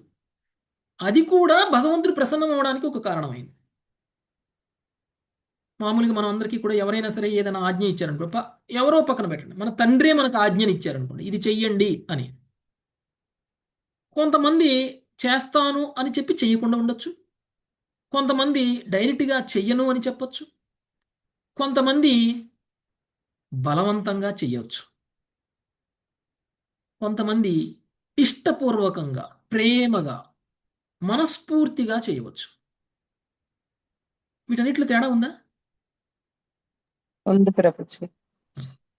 ప్రచేతసులు తండ్రి చెప్పినటువంటి మాటని పాటించడం బలవంతంగా చేయలేదు, అయిష్టంగా చేయలేదు, లేదంటే నాన్న చేస్తానులే అని చెప్పి వెళ్ళిపోయి చేయకుండా ఉండలేదు. తండ్రి ఏం చెప్పారో దాన్ని ఇష్టంగా ఆనందంతో స్వీకరించారు. అది ఇంకొక ముఖ్యమైనటువంటి లక్షణం, ప్రచేతసుల్లో ఉన్నటువంటి ఇంకొక ముఖ్యమైనటువంటి లక్షణం. పైగా ఆనందంతో స్వీకరించడమే కాకుండా శ్రద్ధతో వాళ్ళు దానిని ఆచరించారు, శ్రద్ధతో ఆచరించారు. ఈ గుణాలు ఏదైతే ఉన్నాయో అవి ప్రపంచంలో అందరూ కూడా మనల్ని పొగిడేలాంటి గుణాలు అన్నమాట. ఓకే, అంటే మనం కీర్తింపబడతాం. ఒకవేళ మనకి కనుక ప్రచేతసులు లాంటి గుణాలు ఉంటే మనం కూడా కీర్తింపబడతాం. కాబట్టి పెద్దల యొక్క ఇన్స్ట్రక్షన్ని ప్రేమతో, అంటే పెద్దలు ఇచ్చినటువంటి ఆదేశాలని మనము ఇష్టంగా స్వీకరించాలి, కష్టంగా కాదు. అప్పుడే భగవంతుడు ప్రసన్నుడవుతాడు. ఓకే, ఇప్పుడు ఒక తల్లి మనకి వాటర్ ఇవ్వమంటే వాటర్ ఇస్తుంది, హోటల్లో ఒక సర్వర్ కూడా వాటర్ తీసుకొచ్చిస్తాడు. తేడా ఉందా ఇద్దరిచ్చే వాటర్కి? ప్రేమగా ఇస్తుంది తల్లి. ప్రేమ అనేటువంటిది తేడా ఉంది. అంటే ఆ ప్రేమగా ఇస్తే తప్ప భగవంతుడు ప్రసన్నం కాడు, తీసుకునేవాళ్ళు ప్రసన్నుడు కారు. ఓకే, కాబట్టి భగవంతుడు మనకి ఇచ్చినటువంటి సూక్ష్మమైనటువంటి స్వాతంత్రాన్ని భగవంతుడి పట్ల ప్రేమ భక్తిని ప్రకటించడం కోసం కనుక ఉపయోగించినట్లయితే భగవంతుడు ప్రసన్నమవుతాడు. లేదు అని అంటే కనుక అవరు. ఓకే, ఇంకా భగవంతుడు భవిష్యత్తులో ప్రచేతసుల యొక్క భవిష్యవాణిని పలుకుతున్నారు. ప్రచేతసులకి ఫ్యూచర్ ఉంటుంది కదా, ఆ ఫ్యూచర్ గురించి మాట్లాడుతున్నారు. ఏమని చెప్తున్నారు ప్రచేతసుల గురించి? ఒక చక్కని పుత్రుడు మీకు కలుగుతాడు, ఆ పుత్రుడు బ్రహ్మ కంటే తేజస్సు కలిగినటువంటి వ్యక్తి అయి ఉంటాడు. ప్రచేతసుల 10 మందికి కూడా ఒక పుత్రుడు కలగబోతున్నారు భవిష్యత్తులో. ఆ పుత్రుడు బ్రహ్మ కంటే కూడా ఏ విధంగా తీసిపోయినటువంటి ఒక పుత్రుడు కలగబోతున్నాడు. ఎవరో తెలుసా అండి? విశ్వవిఖ్యాతుడైనటువంటి ఆ పుత్రుడు ఎవరో తెలుసా? భవిష్యవాణి పలుకుతున్నారు. ఇంకా ప్రచేతసులకు పెళ్లి కూడా కాల ఇంకా. ఎవరో తెలుసా? ప్రచేతసుడికి పుట్టబోయేటువంటి ఒక బ్రహ్మ కంటే కూడా గొప్ప వ్యక్తి, విశ్వవిఖ్యాతుడైనటువంటి వ్యక్తి దక్షుడు. దక్షుడు మీరు అనొచ్చు, ఇంతకు ముందే దక్షుడు పుట్టాడు కదా. మనం ఇంతకు ముందు దక్షయజ్ఞం చదివాము.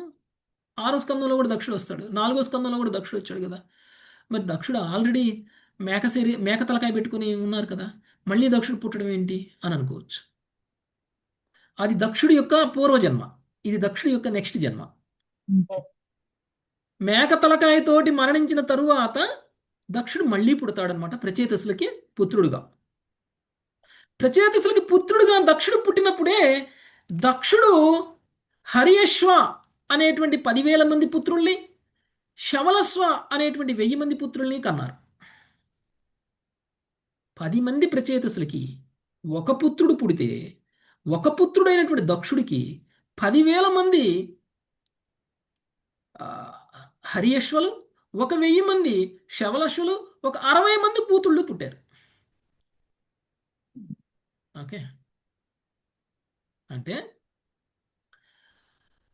ప్రచేతసుల యొక్క ఆధ్యాత్మిక సాధన లక్ష్యం వేరు,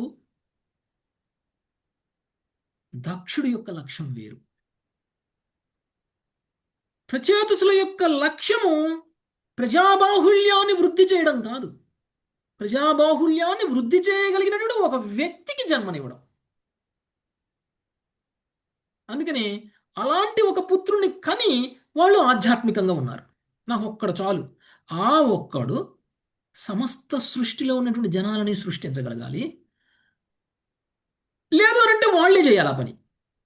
ఓకే, నేనన్నా చేయాలి, నా పుత్రుడి ద్వారా అన్నా చేయించాలి. సో ఒకవేళ నా పుత్రుడు చేయగలిగాడు అనుకోండి, ఇంక మనం ఎందుకు చేయడం? మన లక్ష్యం వేరు. మన లక్ష్యం భౌతికంగా ఉండడం కాదు, మన లక్ష్యం ఆధ్యాత్మికంగా ఉండడం.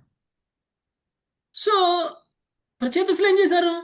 పూర్తిగా ఆధ్యాత్మికంగా ఉన్నారు. సమాజానికి కావాల్సినటువంటి ఒక ముఖ్యమైనటువంటి పని చేసేసి వాళ్ళు పూర్తిగా ఆధ్యాత్మికంలో నియుక్తులు అయిపోయారు.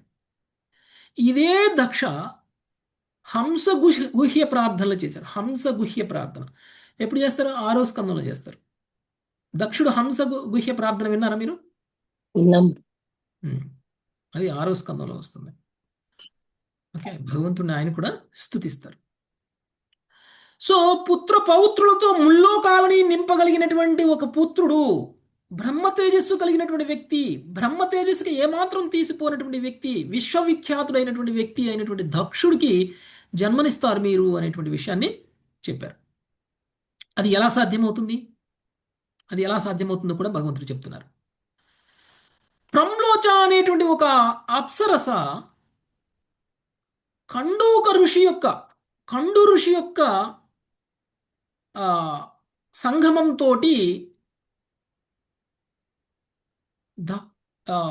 ఒక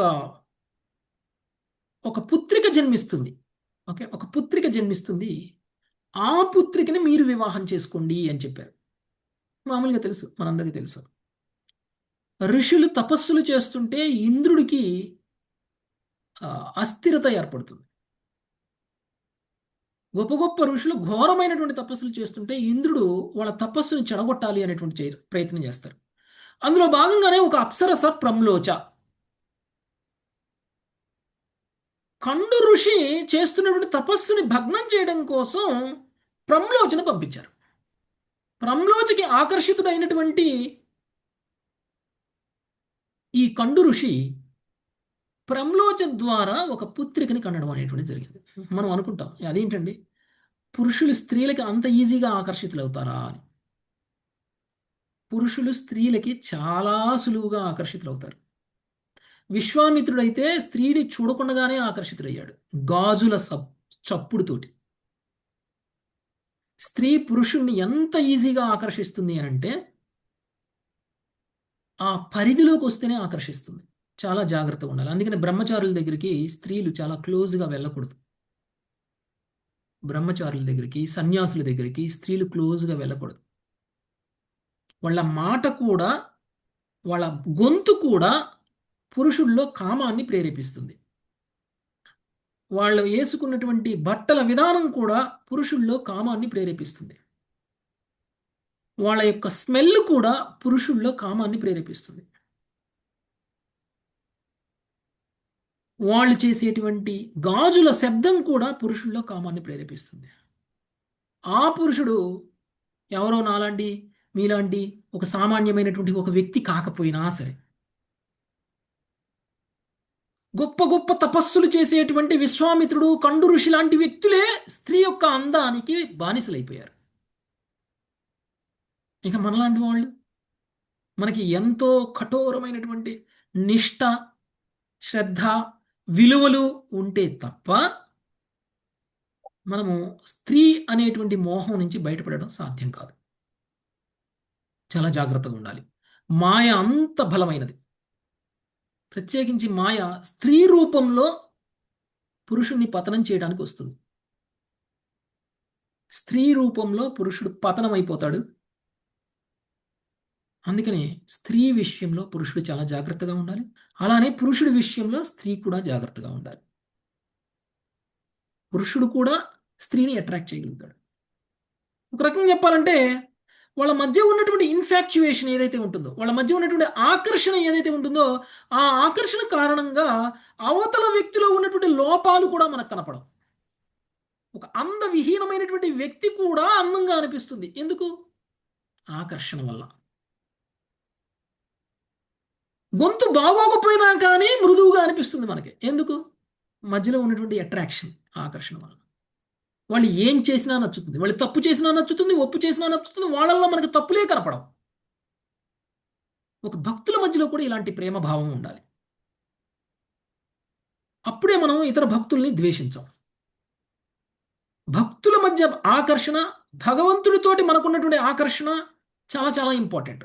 భౌతికమైనటువంటి ఆకర్షణ కారణంగానే అవతల వ్యక్తుల తప్పులు మనకు కనిపించట్లేదు, అవతల వ్యక్తులు మనం నిందించట్లేదు, అపరాధం చేయట్లేదు. వాళ్ళు చేసిన తప్పుని యాక్సెప్ట్ చేస్తున్నాం, వాళ్ళు చేసిన మంచిని యాక్సెప్ట్ చేస్తున్నాం. మరి భక్తుల మధ్యలో సహాయ సహకారాలు ఉండాలంటే కూడా ఇలాంటి ఆకర్షణ ఒకటి ఉండాలి. ఆ ఆకర్షణ భగవత్ ప్రేమ, ఆ ఆకర్షణ భగవత్ సేవ. మీరు భగవంతుడికి ఆకర్షితులు, ఆ భక్తుడు భగవంతుడికి ఆకర్షితులు అయ్యారనుకోండి, అప్పుడు ఆ భక్తుడు ఇతర భక్తుల్లో మనకి లోపాలు కనిపించవు. అలాంటి ఒక పరస్పర సహాయ సహకారాలు అనేటువంటి అప్పుడు సాధ్యమవుతుంది. అయితే ఈ ప్రమ్లోచ అనేటువంటి ఈ గంధర్వ కన్య కండు ఋషిని ఆకర్షించి ఒక స్త్రీకి జన్మనివ్వడము అనేటువంటిది జరిగింది. ఓకే, ఆ స్త్రీ మరి ఆ తల్లి యొక్క ఒడిలో పెరిగిందా? పెరగల. గంధర్వ కన్యలు ఏదో ఒక లక్ష్యంతో భూమి మీదకి వస్తారు. ఆ లక్ష్యం నెరవేరగానే తిరిగి వాళ్ళు వాళ్ళ లోకాలకి వెళ్ళిపోతారు. ప్రమ్లోచికి ఒక పాప పుట్టింది. కానీ ఆ పాపను పెంచడం కదా ఆమె లక్ష్యం. కండు ఋషిని పతనం చేయడం ఆమె లక్ష్యం. కండు ఋషి పతనం అయిపోయాడు. ఇంకెందుకు ఉంటుంది? పాపను పెంచుకుంటుందా? ఇంతకుముందు కూడా విశ్వామిత్రుణ్ణి ప్రేమలో పడేయడం కోసం మేనక వచ్చి ఒక పుత్రికను కన్నది. కన్న తర్వాత ఇక్కడే ఉండిపోయి ఆ పుత్రికని పాలించుకుంటూ కూర్చుందా ఆమె? దేవతా కన్యలకి పిల్లలను కనడం, పిల్లలకి పాలియడం, పిల్లల్ని పెంచడం, వాళ్ళని పెద్దవాళ్ళని చేయటం, ప్రయోజకులను చేయటం, ఇలాంటి సెంటిమెంట్లు ఏమి ఉండవు.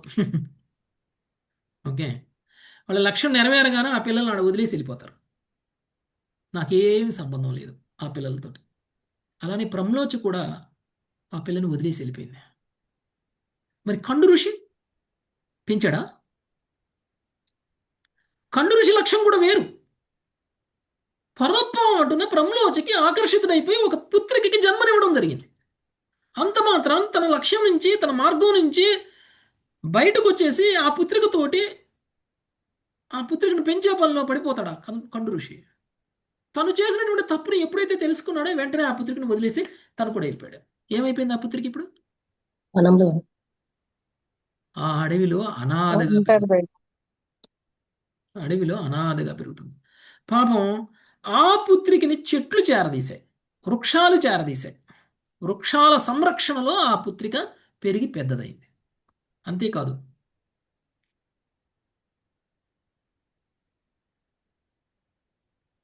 వనరాజు అయినటువంటి చంద్రుడు ఆమెని పోషించారు.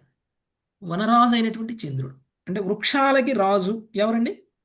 చంద్రుడు. చంద్రుడు. చంద్రుడు ఆమె నోట్లో ఏలిపెట్టాడు. ఆమె ఏడుస్తుంటే ఆమెకి అమృతాన్ని పోశాడు. ఓకే, చాలా గొప్పగా చంద్రుడు ఆమెను పెంచి పెద్ద చేస్తే చంద్రుడి కరుణ యొక్క కారణంగా ఆమె పెరిగి పెద్దదై ఇప్పుడు వివాహానికి సిద్ధంగా ఉంది. ఓకే, ఇప్పుడు వివాహానికి సిద్ధంగా ఉంది. అందుకని భగవంతుడు ఏం చెప్తున్నారు? ఆ కండు ఋషి ప్రమ్లోచ యొక్క పుత్రిక వివాహానికి సిద్ధంగా ఉంది. ఆమె చాలా గుణవతి, సౌందర్యవతి. శీఘ్రమే మీ 10 మంది కలిసి ఆమెను వివాహం చేసుకోండి. ఇది నా ఆదేశం. నా ఆదేశాన్ని అనుసరించి ఆమె వలన మీరు వంశాభివృద్ధిని కావించండి అని చెప్పేసి భగవంతుడు ఆజ్ఞాపించారు. భగవంతుడి యొక్క వరాలు ఎలా ఉంటాయో చూడండి, మనం అర్థం చేసుకోలేము. 10 మంది 10,000 సంవత్సరాల పాటు ఘోరమైన తపస్సు చేస్తే తలా ఒక భార్యని ఇయ్యచ్చుగా. అందులో కూడా అందులో కూడా కంజూస్ చూసారా భగవంతుడు? వాళ్ళు అది కోరుకోవట్లేదు కదా. కాదు, 10 మంది 10,000 సంవత్సరాలు తపస్సు చేస్తే 10 మందిని ఇచ్చి మీరిద్దరు 10 మంది మీరు అందరూ కలిసి తలా ఒక భార్యని చేసుకుని అనొచ్చు కదా. అందరికీ కలిపి ఒక భార్యని ఇచ్చాడు కంజూస్. వాళ్ళకి అవసరం లేదని ప్రభు. 10 మంది కలిసి ఒక భార్యను పొందారు. ఓకే, సో ఇక్కడ ప్రభుపాదుల వారు మనకి భాష్యంలో ఒక ముఖ్యమైనటువంటి విషయాన్ని చెప్తున్నారు. ఒకవేళ ఒక భార్య 10 మందిని కనుక సంతృప్తి పరచగలిగితే ఈక్వల్గా సంతృప్తి పరచగలిగితే కొన్ని ప్రత్యేకమైనటువంటి సందర్భాలలో భగవంతుడి ఆజ్ఞానుసారము అలా ఒక స్త్రీ 10 మందినైనా పెళ్లి చేసుకోవచ్చు. ఉదాహరణకి ద్రౌపది ద్రౌపది 5 మందిని చేసి ద్రౌపది 5గురిని చేసుకుంది. అది ఒక ప్రత్యేకమైనటువంటి సందర్భం. అది కూడా భగవంతుడి ఆదేశానుసారము, శ్రీకృష్ణుడి ఆదేశానుసారము వివాహం చేసుకుంది. కానీ వివాహం చేసుకునేటువంటి కన్యకు ఉండాల్సినటువంటి లక్షణం ఏంటి? 5గురు భర్తల్ని సమానంగా చూడగలగడం. ఓకే, అది ద్రౌపదిలో ఉంది. ఓకే, ద్రౌపది చేసుకుంది, బ్రహ్మలోచ కూతురు చేసుకుంది 10 మందిని, కాబట్టి నేను కూడా చేసుకోవచ్చు అని అనుకోవద్దు. ఓకే, చాలా ప్రమాదం. ఎందుకు? మనం ఆ స్థాయిలో లేము. మనకి భగవంతుడు ఏమీ ఆదేశించట్లా. కలియుగంలో మనం ఒక భర్తే ఉండాలి, ఒక స్త్రీకి, ఒక పురుషుడికి ఒక భార్యే ఉండాలి. ఇదే సరి అయినటువంటి విధానం. ఈ విధంగానే ధర్మాన్ని కాపాడగలుగుతాం. మనమేమి ప్రత్యేకమైనటువంటి వ్యక్తులు కాదు, మనకి ప్రత్యేకమైనటువంటి సందర్భాలు లేవు, మనకేమి భగవంతుడు ప్రత్యేకమైనటువంటి ఉపదేశాలు ఇవ్వలేదు వాళ్ళు చేసినట్లు మనం చేయడానికి. ఓకే, కాబట్టి ప్రచేతసులు ఈ 10 మందిని వివాహం ఈ ప్రచేతసులు 10 మంది ఒకే ఒక అమ్మాయిని వివాహం చేసుకోవడము అనేటువంటిది చేయమని భగవంతుడు ఆజ్ఞాపించారు. అయితే ఇంకొక ముఖ్యమైనటువంటి విషయం, ఎందుకు భగవంతుడు ఈ 10 మందికి ఆ అమ్మాయినిచ్చి వివాహం చేయాలి అని అనుకుంటున్నారు అని అంటే, మనం మామూలుగా వివాహం చేయాలి అని అంటే మనం ఏం చూస్తామండి? ఒక అమ్మాయికి గురించి కుటుంబ పరిస్థితి చూస్తాము, అమ్మాయి బాగుందా లేదా చూస్తాం, జాతకం చూడమా? జాతకము, ఆస్తులు పాస్తులు అన్ని చూస్తాము. ఆస్తులు పాస్తులు మీరు చూస్తారు, జాతకాలు కూడా ప్రభుజీ, జాతకాల తర్వాత జాతకం చూస్తారు. ఎందుకు చూస్తారు జాతకం? వాళ్ళ గణాలు కలుస్తున్నాయా? కలిసి ఉంటారా జీవితం? వాళ్ళ గుణాలు కలుస్తాయా లేదా అని. ఓకే, ఇక్కడ ఇద్దరి స్వభావం ఒకలాగానే ఉంటుంది కాబట్టి భగవంతుడు 10 మందిని కూడా ఈ ఈ అమ్మాయిని చేసుకోమని చెప్తున్నారు. ఓకే, ప్రమ్లోచ కూతురు అంటే కండు ఋషి యొక్క కూతురు ఎవరైతే ఉన్నారో ఆ కూతురుని చేసుకోమని చెప్తున్నారు. ఎందుకు? భక్తులను భక్తులను తండ్రి ఆజ్ఞను పాటించేటువంటి మీ సోదరులకి అలానే ఆ కన్య యొక్క స్వభావము కూడా అలానే ఉంది. అంటే మీకు మ్యాచ్ అవుతుంది ఆమె. మీ స్వభావం ఎలా ఉందో ఆమె స్వభావం కూడా అలానే ఉంది. అంటే జాతకం కూడా చూసేశారు భగవంతుడు. జాతకం మ్యాచ్ అవుతుంది మీకు ఆ అమ్మాయికి అని అన్నారు. ఓకే, ఏంటి కామన్ స్వభావం ఏంటి? వాళ్ళిద్దరి మధ్య ఉన్నటువంటి కామన్ స్వభావం ఏమిటి? భగవద్భక్తి. ఆజ్ఞ పాటించటం. ఆ పెద్దలు ఇచ్చినటువంటి పెద్దల ఇన్స్ట్రక్షన్ని తూచా తప్పకుండా పాటించడం. భక్తులు ఒకళ్ళ మధ్య ఒకళ్ళకు ఉండాల్సినటువంటి స్నేహ సహకారాలు మీ మధ్య ఉన్నట్లే ఆమెకు కూడా భక్తుల మధ్య ప్రేమ సహకారాలు అలానే ఉంటాయి. అంటే 10 మంది ఒక అమ్మాయిని వివాహం చేసుకుంటే 10 మందిలో ఇప్పటి వరకు ఉన్నటువంటి యూనిటీ పోకూడదు కదా. ఐకమత్యం ఏదైతే ఉందో ఇప్పటి వరకు వాళ్ళు ఐకమత్యంగా భగవత్ సేవ చేశారు. ఇప్పుడు కొత్తగా ఒక అమ్మాయి వస్తుంది, 11వ మనిషి వస్తే ఏమైపోవాలి? ఎటువంటి మార్పు ఉండకూడదు. భగవత్ సేవలో ఎలాంటి మార్పు రాకూడదు. ఒకవేళ ఆ ఒక్క అమ్మాయి యొక్క స్వభావం కనుక వేరుగా ఉందనుకోండి, ఈ 10 మంది స్వభావం కంటే ఏమైపోతుందండి? 10 మంది విడిపోయి ఎవరికి వాళ్ళు ఐకమత్యం లేకుండా భగవత్ సేవ చేయలేకుండా అయిపోతారు. ఒకవేళ ఈ 10 మందికి 10 మంది భార్యలను కనుక భగవంతుడు ఇచ్చారనుకోండి, అప్పుడు ఏమవుతుంది? ఒక్కొక్కరికి ఒక్కొక్క రకమైన స్వభావం ఉంటుంది. ఒక్కొక్కరికి ఒక్కొక్క రకమైనటువంటి స్వభావంతో అన్నదమ్ముల మధ్య గొడవలు పెట్టే ప్రమాదం ఉంది. ఇప్పటి వరకు వీళ్ళ మధ్య ఉన్నటువంటి ఐకమత్యం కాస్త పోయేటువంటి అవకాశం ఉంది. ఓకే, అంటే ఈ 10 మంది యొక్క ఐకమత్యం అనేటువంటిది పోకుండా భగవత్ సేవని అలానే చేయగలిగేటట్లు ఉండేటువంటి ఒక భార్య కావాలి వాళ్ళకి. అవునా కదా? అదేంటండి భగవంతుడు ఎంత అధర్మం చేస్తున్నారు, ఒక్క అమ్మాయిని 10 మందికి పెళ్లి చేసుకోమంటున్నారు అని మనం ఆలోచించవచ్చు. కానీ దీని వెనకాల ఆధ్యాత్మిక ప్రయోజనం చాలా ఉంది. 10 మంది అమ్మాయిల్ని ఇస్తే 10 భేదాభిప్రాయం. ఇప్పుడు 10 మంది ప్రచేతసులు ఒకళ్ళు కాదు, 10 మంది 10 వ్యక్తిగతంగా వేరువేరు. అవునా కదా? వ్యక్తిగతంగా వేరువేరు అయినటువంటి ఈ 10 మంది అమ్మాయిలను కనుక వివాహం చేసుకున్నట్లయితే 10 మంది అమ్మాయిలు బయట నుంచి వచ్చినటువంటి వాళ్ళు, వాళ్ళకు ఉండేటువంటి భేదాభిప్రాయాల కారణంగా సోదరుల మధ్య ఐకమత్యం పోయేటువంటి అవకాశం ఉంది. కాబట్టి వీళ్ళ జీవితంలోకి రాబోయేటువంటి ఒకే ఒక అమ్మాయి రావాలి. ఆ అమ్మాయి కూడా ఎలా ఉండాలి? వీళ్ళ స్వభావం ఎలా ఉంటుందో అలానే ఉండాలి. అంటే ఆమె కూడా వీళ్ళలో ఒకటైపోవాలి. ఆమెకి కూడా భగవత్ సేవ చేయటంలో వీళ్ళందరికీ సహాయ సహకారాలు చేయగలిగిందై ఉండాలి. అవునా కదా? అందుకని భగవంతుడు ఇలాంటి ప్రపోజల్ తీసుకొచ్చారు. సో ఇందులో ఎవరిని తప్పు పట్టచ్చు? మనం ఎవరైనా తప్పు పట్టడం అనుకుందా? భగవంతుని కానీ ప్రచేతసులు 10 మంది కలిసి ఒక అమ్మాయిని పెళ్లి చేసుకుంటే ప్రచేతసులు తప్పు పట్టాలా? లేదంటే ఒక అమ్మాయి సిగ్గు లేకుండా 10 మందిని చేసుకుందని ఆ అమ్మాయిని తప్పు పట్టాలా? లేదంటే భగవంతుడు 10 మందికి ఒక అమ్మాయిని ఇచ్చి పెళ్లి చేసిపోయారు అని భగవంతుని తప్పు పట్టాలా? ఎవరిని తప్పు పట్టాలి? ఇదంతా లోక కళ్యాణం కోసం కృష్ణుడు భగవంతుడు చేయిస్తున్నారు కాబట్టి ఎవరిని తప్పుపట్టడం లేదు. ఇదంతా అంటే అంటే వివాహాలు స్వర్గాలలోనే నిర్ణయింపబడతాయి అని అన్నారు కదా. సో అలానే ఎవరు మనకి భార్యగా రావాలి, ఎవరు మనకి భర్తగా రావాలి అని అంటే మన స్వభావానికి అనుగుణంగా భార్యాభర్తలు ఉండాలి. మనం భక్తి చేస్తుంటే భర్త భక్తి చెయ్యొద్దు అనేవాడు, భక్తి మార్గంలో నుంచి బయటికి తీసుకొచ్చేవాడు అలా ఉండకూడదు. యూనిటీగా ఒకళ్ళకొకళ్ళు సహాయ సహకారాలు చేసుకుని భక్తిలో పురోగమించడం కోసం వివాహ వ్యవస్థ మనందరం సహాయ సహకారాలతోటి భగవంతుణ్ణి చేరుకోవడం కోసం. ఒకవేళ అలా చేయలేకపోతే వివాహ వ్యవస్థ మీనింగ్ లేదు. కలియుగంలో అదే జరుగుతుంది ఇప్పుడు. Okay, next.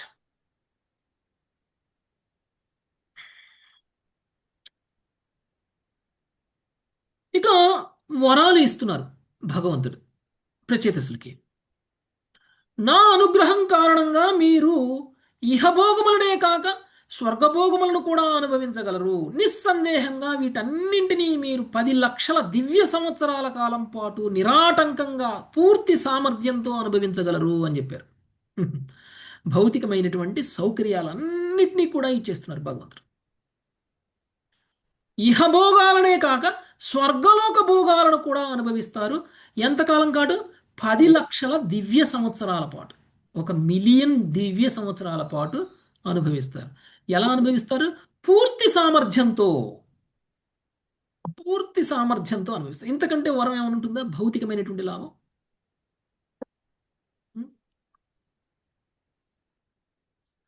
సో ఈ విధంగా వరాన్ని ఇవ్వడమే కాకుండా ఇదే వాళ్ళు కోరుకుంది కాదు ప్రభుజీ, ఇది కాదు. కానీ భగవంతుడు ఇచ్చేశారు, అది కూడా ఇచ్చేశారు. బోనస్ లాగా ఇచ్చారు. బోనస్ లాగా ఇచ్చారనమాట. ఓకే, అయితే భగవంతుడు ఏమన్నారు? ఇన్ని 10 లక్షల సంవత్సరాల తరువాత ఇన్ని భోగాలని అనుభవించిన తర్వాత, ఇహలోక భోగాలు స్వర్గలోక భోగాలు పూర్తి సామర్థ్యంతో అనుభవించిన తరువాత మీరు నా పట్ల పూర్తి ఆసక్తులై నా ధామానికి చేరగలరు అని అన్నారు. ఇది అసలు వరం. అవునా కదా? ఎస్ ప్రభుజీ. అంతకంటే గొప్ప విషయం అంతకంటే గొప్ప విషయం ఏముంటుంది? ఇవ్వాల్సిన సుఖాలన్నీ ఇచ్చేసి సుఖాలన్నిటినీ పూర్తిగా అనుభవించిన తర్వాత నా ధామానికి వస్తారు మీరు అని చెప్తున్నారు. అంటే భగవంతుడు భక్తుల యొక్క యోగక్షేమాలను చూస్తారు అనేటువంటి విషయం మనకి ఇక్కడ అర్థమవుతుంది. భక్తులకి కావాల్సినటువంటి పూర్తి ఐశ్వర్యాలను కూడా ఇస్తారు, సుఖాలను కూడా ఇస్తారు. ధ్రువుడికి ఇచ్చారు, ప్రచేతసులకు కూడా ఇస్తున్నారు. ఎప్పుడు ఇస్తారు? ఒకటి గుర్తుంచుకోండి, ఎవరికి పడితే వాళ్ళకి ఇవ్వరు. ఎప్పుడు ఇస్తారు? మనకివ్వబడినటువంటి ఐశ్వర్యం, మనకివ్వబడినటువంటి సుఖం భగవత్ సేవకి అడ్డం కాకుండా చూసుకోగలిగినప్పుడు ఇస్తారు. బలి మహారాజుకి అడ్డమైంది, తీసేశారు. బలి మహారాజు విశుద్ధ భక్తులు అంటాం కదండి మనం, మహాజనుల్లో ఒకడు కదా. మరి బలి మహారాజు యొక్క భౌతిక ఐశ్వర్యాలన్నింటినీ తొలగించేశారు. ఇక్కడ ప్రచేతసులకి భౌతిక ఐశ్వర్యాలన్నీ ఇచ్చేస్తున్నారు. ఏంటి తేడా? భక్తియుత సేవలో నిలకొల్పకపోవడం. బలి మహారాజుకి తనకున్నటువంటి భౌతికమైనటువంటి ఐశ్వర్యంతో గర్వం ఉంది, కానీ ప్రచేతసులకి భౌతిక ఐశ్వర్యంతో గర్వం రాదు. అందుకని ప్రచేతసులకి ఐశ్వర్యాలను ఇచ్చి బలి మహారాజు నుంచి ఐశ్వర్యాలను తొలగిస్తున్నారు. ఎలా చెప్పగలరండి బలి మహారాజుకి గర్వం ఉంది అని? ఎందుకు భగవంతుడు అంత విశుద్ధ భక్తుడి యొక్క సమస్త ఐశ్వర్యాలని తొలగించేశారు? భగవంతుడికి కరుణ లేదా? భగవంతుడు అలా చేస్తారా? తన భక్తులను అలా చేస్తారా, ఇలా చేస్తారా అని మనం భగవంతుడి గురించి 10 మాటలు మాట్లాడతాం. కానీ భగవంతుడు చేసేటువంటి లీలలో ఉన్నటువంటి సూక్ష్మమైనటువంటి మర్మాలు మనకు అర్థం కాదు. ఎప్పుడైతే వామన భగవానుడు బలి మహారాజు దగ్గరకు వచ్చి దానం అడిగారో, బలి మహారాజు ఏమన్నారా గుర్తుందండి? తన మాటలో గర్వం కనిపిస్తుందా లేదా? నీకు ఏం కావాలో అది కోరుకో ఈ యొక్క జగత్తులో, నేను ఏదైనా ఇవ్వగలను, నేను త్రిలోకాధిపతిని, నేను ఏదైనా అన్నారు. అప్పుడు బలి మహారాజు 1 అడుగు ఇస్తే చాలు అని అన్నారు. 3 అడుగులు అడిగారు కదా, 3 అడుగులు ఇస్తే చాలు అని అన్నారు. అప్పుడు బలి మహారాజు ఏమన్నారు తెలుసా వామను ఉద్దేశించి? ఏదో అల్పమైన కోరిక కోరుతున్నాను. ఏంటి ఇంత అల్పమైన కోరికలు కోరావు? ఏంటి ఇంత అల్పమైన? నేను ఇవ్వగలిగింది కోరు, నేను ఇవ్వగలిగిన దానికంటే ఎక్కువ కోరుకో. తుచ్చమైనది కోరుతున్నాను, 3 అడుగులు అడుగుతున్నాను. 3 అడుగులు ఏంది అడగడం? అంతకంటే గొప్పది ఇవ్వగలను అంటే ఎంత గర్వం కనిపించింది బలి మహారాజులో. బలి మహారాజు భగవంతుడిని ఉద్దేశించి, ఏంటి నువ్వు అడుగుతున్న తుచ్చమైన కోరిక 3 అడుగులు అడుగుతున్నావు ఏంటి? నీకు రాజభవనం కావాలా, ఇంద్రలోకం కావాలా, లేకపోతే ప్రపంచాన్ని పాలించాలా, లేకపోతే ఇంకా ఏదైనా ఇవ్వగలను నేను, నన్ను చాలా చిన్న నాలాంటి వాడు తీర్చాల్సిన కోరిక కాదు ఇది అని అన్నారు. అవునా కదా? ఎంత గర్వం ఉంది బలి మహారాజులో. అందుకనే భగవంతుడు ఆ 3 అడుగుల్లో సమస్తం హరించి వేశారు. సమస్తం. అతని ప్రాణాలతో సహా. ప్రాణాలను తీసేయలేదు. ఆయనకు ఉన్నటువంటి భౌతికమైనటువంటి ఐశ్వర్యాలన్నింటినీ, తన గర్వానికి కారణమైనటువంటి ప్రతిదీ తొలగించేశారు. తన గర్వానికి కారణమైనటువంటి ప్రతిదీ తొలగించేసేశారు. అంటే భగవంతుడు భక్తుని రక్షిస్తున్నాడా, శిక్షిస్తున్నాడా? ఇక్కడ రక్షిస్తున్నాడు ప్రకృతి గర్వం నుంచి. బాహ్యంగా మనకి శిక్షించినట్లు కనిపిస్తున్నా కానీ భక్తులని భగవంతుడు రక్షిస్తున్నారు. బలి మహారాజు యొక్క గర్వాన్ని తొలగించి విశుద్ధమైనటువంటి భక్తి మాత్రమే బలి మహారాజులో ఉండేలా చేశారు. ధ్రువుడికి, ప్రచేతసులకి సమస్త ఐశ్వర్యాలని ఇచ్చేశారు. అనంతకాలం పాటు అనుభవించగలిగే విధంగా. ఎందుకు ఇచ్చారు? వాళ్ళని కోరుకోలేదు ప్రభుజీ. కోరుకోవడం కాదు, వీళ్ళకు ఉన్నటువంటి ఐశ్వర్యంతో వీళ్ళు గర్వితులు పరిమితులు కాదు. కాలేదు. ఆ, వీళ్ళకు ఉన్నటువంటి ఈ ఐశ్వర్యం వీళ్ళు భగవంతుడినే కోరుకో అనే స్థితికి వెళ్ళలేరు. ఓకే, బలి మహారాజు భగవంతుడినే నీకేం కావాలో కోరుకో అనే స్థితికి వెళ్ళాడు. కానీ ప్రచేతసులు అలా అనరు. అంటే నిజంగా మనం ఐశ్వర్యవంతులం కావాలి అని అంటే భగవంతుడి కృపతోటి మనకు ఉండాల్సిన భావం ఏమిటండి? మనం చేయాల్సిన పని ఏమిటి? మనకున్న ఐశ్వర్యంతో మనకి గర్వం రాకూడదు. మనకున్న ఐశ్వర్యంతో మనం భక్తిని పక్కన పెట్టకూడదు, భగవంతుడిని పక్కన పెట్టకూడదు. మనం ఎంత ఎక్కువగా భక్తి చేస్తామో అంత ఎక్కువగా ఐశ్వర్యం మనకు వస్తుంది.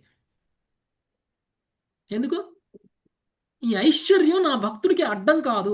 జనరల్గా చూస్తే ఐశ్వర్యవంతులు భక్తికి దూరం అవుతారు. ఐశ్వర్యవంతులు భగవంతుడిని నమ్మరు. నా కష్టంతో వచ్చింది, నా తెలివితేటలతో వచ్చింది అనేటువంటి గర్వాన్ని ప్రదర్శిస్తారు. ఓకే, కానీ నా భక్తులని ఐశ్వర్యం కూడా చెడగొట్టదు అని నిరూపించడం కోసం భగవంతుడు భక్తులకి ఐశ్వర్యాన్ని ఇస్తాడు. అందుకని చూడండి, చాలా మంది భక్తులు చాలా ఐశ్వర్యవంతులు ఉంటారు. ఎందుకు? వాళ్ళకు ఉన్నటువంటి ఐశ్వర్యంతో భగవత్ సేవ చేస్తారు కాబట్టి.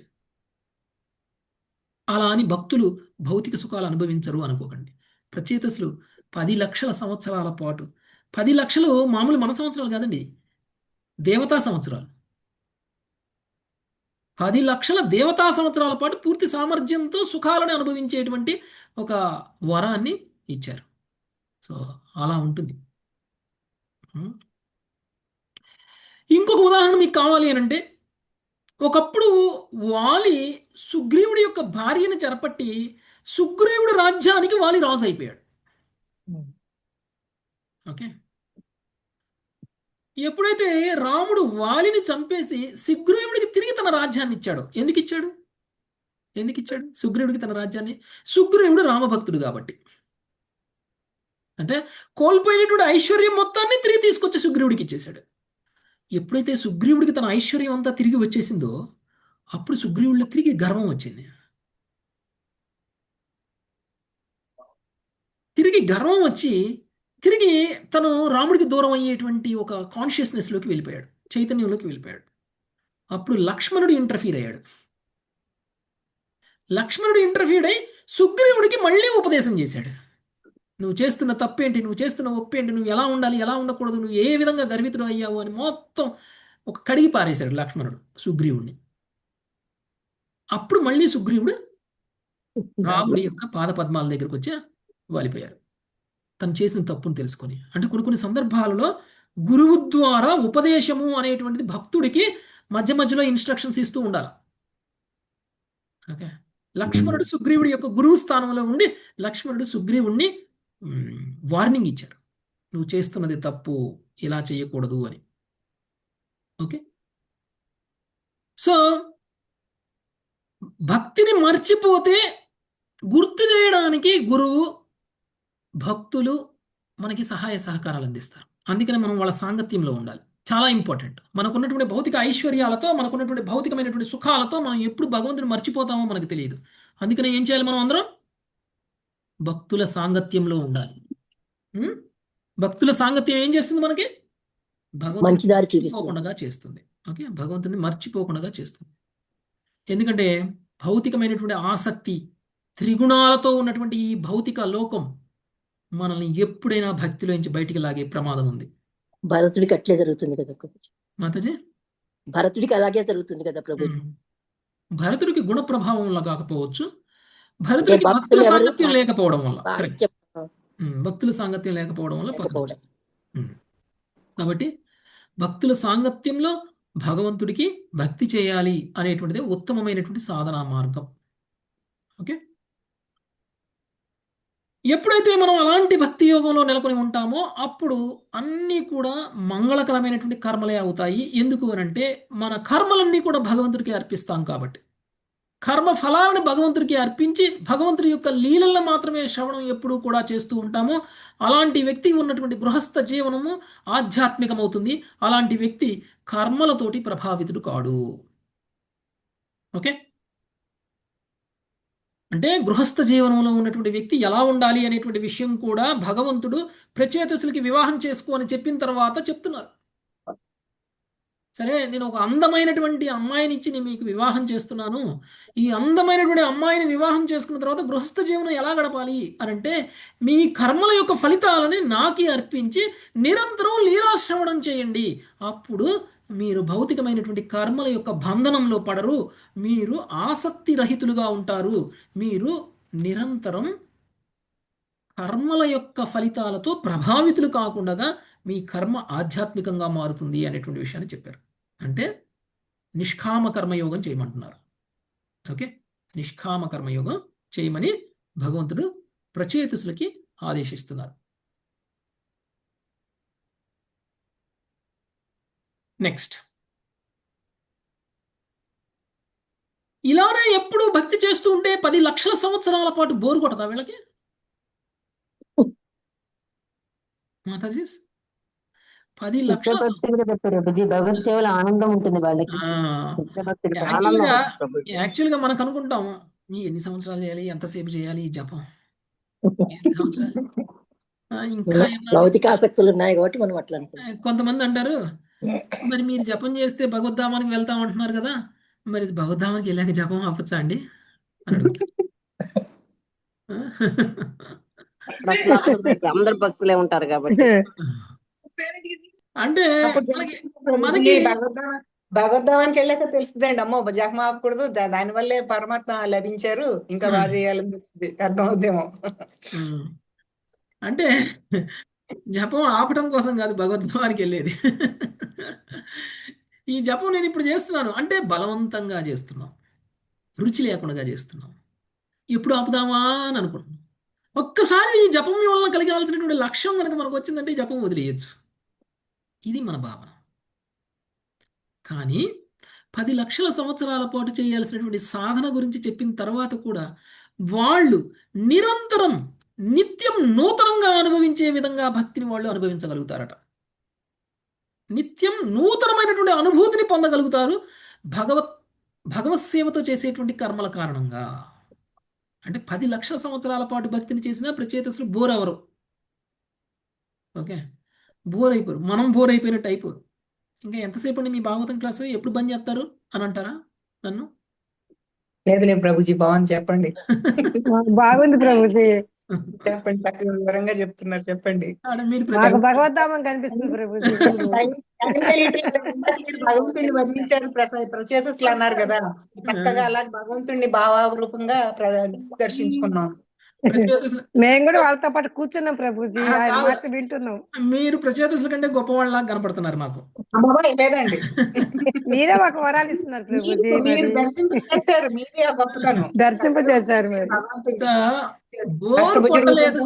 బోరు కొట్టలేదు అనంటే నిజంగా మనము సరి అయినటువంటి భక్తి మార్గంలో ఉన్నాము. ఓకే, బోరు కొట్టకుండా నిత్య నూతనమైన పొందగలం కాదు ప్రభుజీ, ఆయన గురించి వింటూ ఉంటే ఇంకా ఇంకా అప్పుడే అయిపోయింది అనిపిస్తుంది మా క్లాస్ అయితే. అష్టభుజ రూపాలు గుర్తొస్తున్నాయి మీ వర్ణన. నాకు అదే అసలు. ఓకే, సో భగవంతుడు ఎలాంటి వరాన్ని ఇస్తున్నారు అంటే ఎన్ని సంవత్సరాల పాటు, ఎన్ని వేల సంవత్సరాల పాటు మీరు భక్తిలో ఉన్నా కానీ ఆ భక్తిలో మీరు చేసేటువంటి కర్మలు మీకు నిత్య నూతన అనుభవాన్ని ఇస్తాయి అని చెప్తున్నారు. అంతకంటే గొప్ప వరం ఏముంటుంది? బోరు కొట్టకుండా ఉంటుంది మనకి భక్తి, ఇష్టంగా ఉంటుంది, కష్టంగా ఉండదు. ఉం?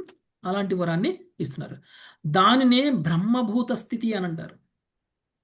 బ్రహ్మభూత స్థితి. బ్రహ్మభూత స్థితి. ఓకే, దాన్నే ముక్త స్థితి అంటారు. అలాంటి ముక్త స్థితిలో మనిషి భౌతికమైనటువంటి ఆకర్షణలకి లోను కాడు. ఎప్పుడైతే మనం భక్తి చేస్తున్నా కొద్దికి ఇంకా చేయాలి ఇంకా చేయాలి అనేటువంటి అనుభూతి మనకు వస్తుందో, ఎప్పుడైతే మనం భక్తిలో మన ప్రతి కర్మ మనకి నిత్య నూతన అనుభూతిని ఇస్తుందో, అప్పుడు ఏదైనా భౌతికమైనటువంటి విషయం ఆకర్షణ తీసుకొస్తుందా మనకి? లేదు ప్రభు, తుచ్చంగా ఉంటుంది ప్రభు. మనకున్న ఐశ్వర్యం కానీ, మనకున్న శక్తి కానీ, మనకున్నటువంటి భార్యా పిల్లలు కానీ, అందం కానీ ఏదైనా మనల్ని డిస్ట్రాక్ట్ చేయగలుగుతుందా? అంతకంటే అందం నాకు ఎక్కడుంది, అంతకంటే రుచి నాకు ఎక్కడుంది, అంతకంటే గొప్ప అనుభూతి నాకు ఎక్కడుంది అని అంటే. Yes, Prabhuji. అందుకనే భగవంతుడు ఏమంటున్నారు? మీకు అలాంటి వరాన్ని ఇస్తున్నారు. ఎలా? ఆ? నిత్య నూతన అనుభూతి, బోర్ అవ్వకుండా ఉంటారు మీరు భక్తిలో. నాకు భక్తి తప్ప ఇంకోటి కావాలి అని అనిపించినటువంటి స్థితి మీకు ఇస్తున్నారు.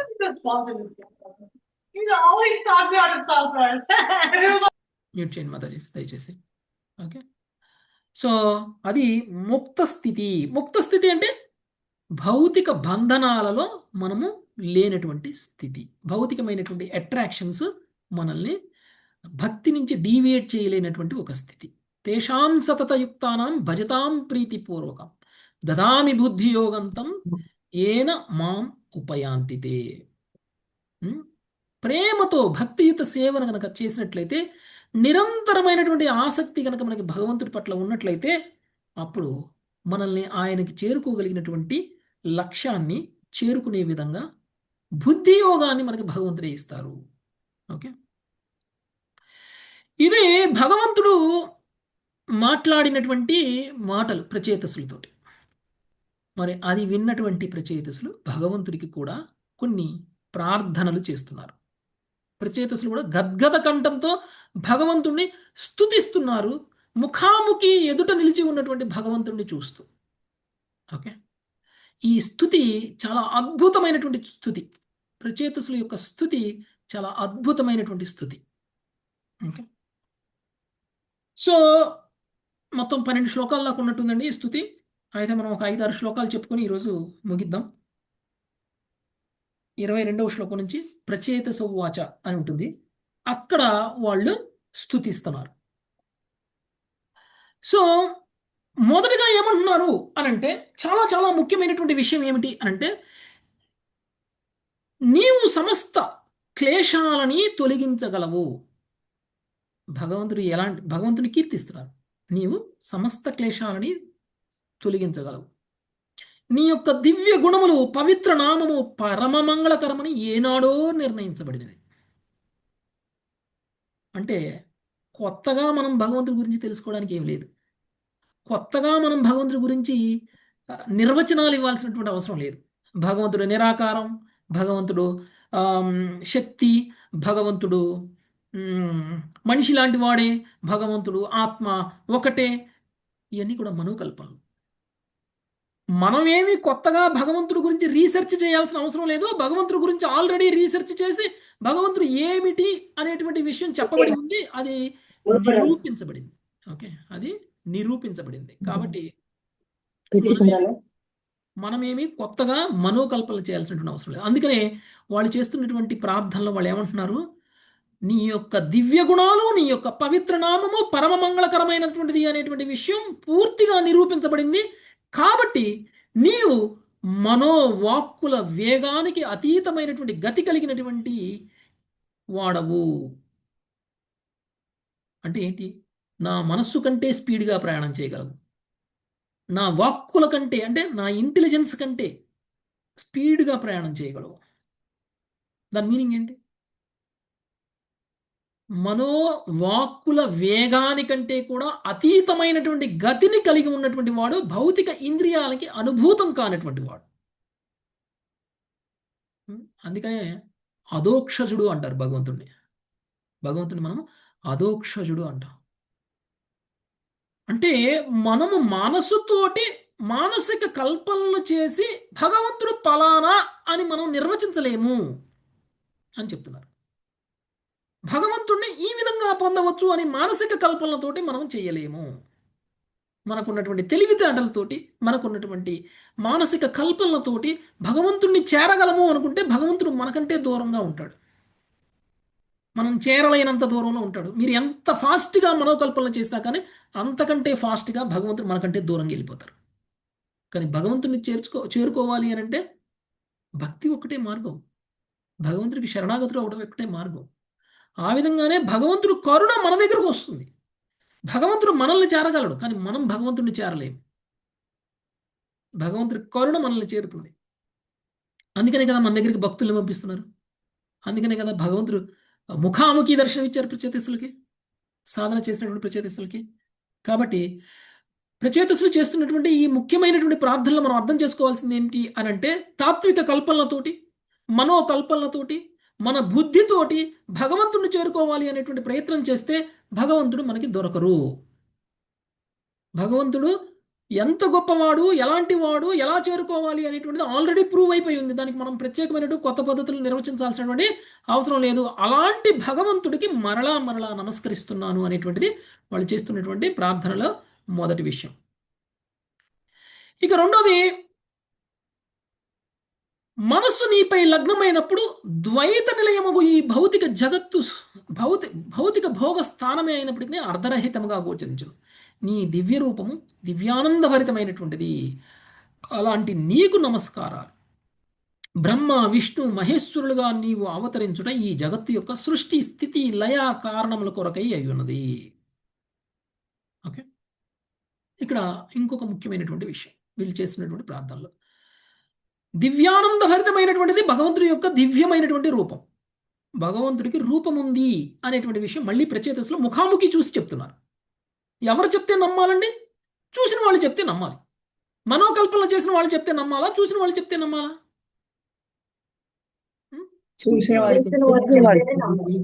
చూసిన వాళ్ళు చెప్తే నమ్మాలి. మరి ప్రచేతసులు భగవంతుడిని ముఖాముఖి దర్శనం చేసుకున్నారు కదా. భగవంతుడి గురించి మరి ప్రచేతసులు వర్ణించిన విధంగా ఇంకెవరైనా వర్ణించగలరా? వర్ణించలేరు ప్రభుజీ. కాబట్టి ప్రచేతసులు ఏమంటున్నారు? నీ దివ్య రూపము దివ్య ఆనందభరితమైనటువంటిది అని చెప్తున్నారు. అంటే భగవంతుడికి దివ్య రూపం ఉంది అని చెప్తున్నారు. అంటే భగవంతుడు నిరాకారమా? ఎవరైనా నిరాకారం అంటే మాయావాదులు. వాళ్ళు మాయావాదులు.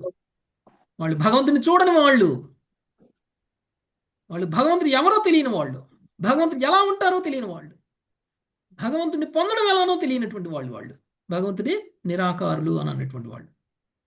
కాబట్టి దివ్యమైనటువంటి రూపము చూసినా కొందికి చూడబుద్ధి అయ్యేటువంటి ఆనందం.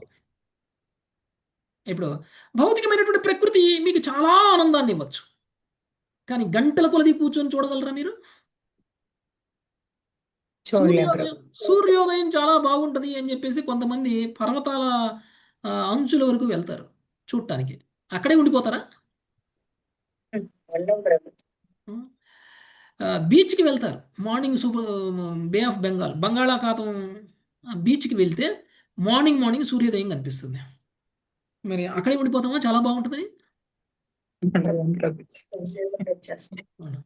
కొద్దిసేపు చూస్తే ఏం చూస్తానే, ఇంకా అయిపోయింది కదా, ఇంకేం చూస్తానే, బోర్ వచ్చేస్తుంది కదా. కానీ భగవంతుడి రూపం అలా కాదు. ఎంతసేపు చూసినా ఆనందం, ఎంతసేపు చూసినా కానీ తరగనటువంటి అందం.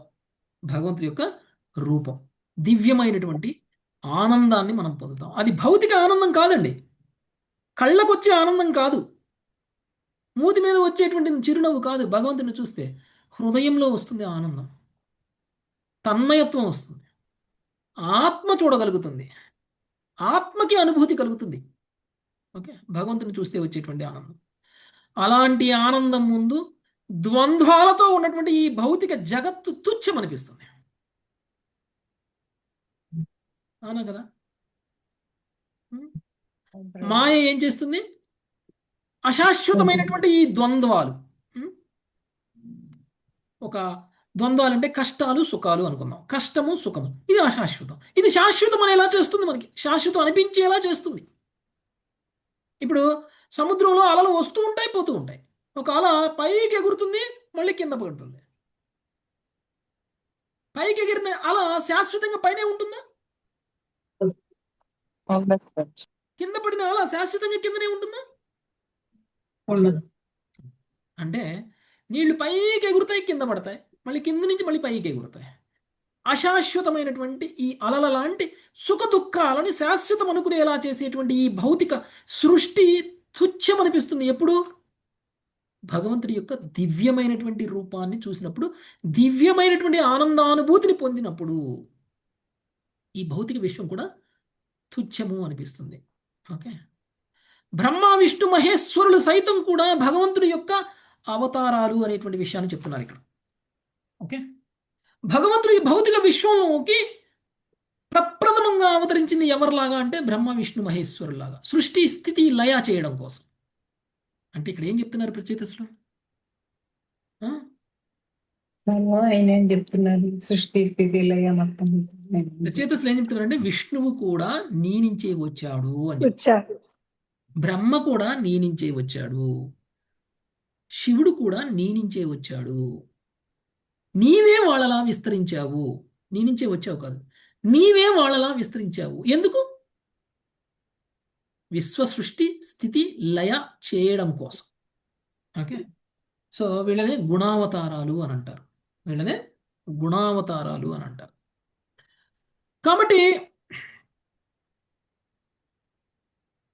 ఇంకొక ముఖ్యమైన విషయం, మనం ఈ ప్రార్థనలు కనుక చూసినట్లయితే, ప్రచేతసుల ప్రార్థనే కావచ్చు, లేకపోతే కుంతీదేవి ప్రార్థనలే కావచ్చు, లేకపోతే ఇతర భక్తుల ప్రార్థనలే కావచ్చు, భాగవతంలో అనేక మంది భక్తులు చేసినటువంటి ప్రార్థనలు కనుక మనం చూసినట్లయితే ప్రత్యక్షంగా పరోక్షంగా శ్రీకృష్ణుణ్ణే వాళ్ళు ప్రార్థిస్తున్నారు. సో అదే విషయం మనకి ఇక్కడ అర్థమవుతుంది.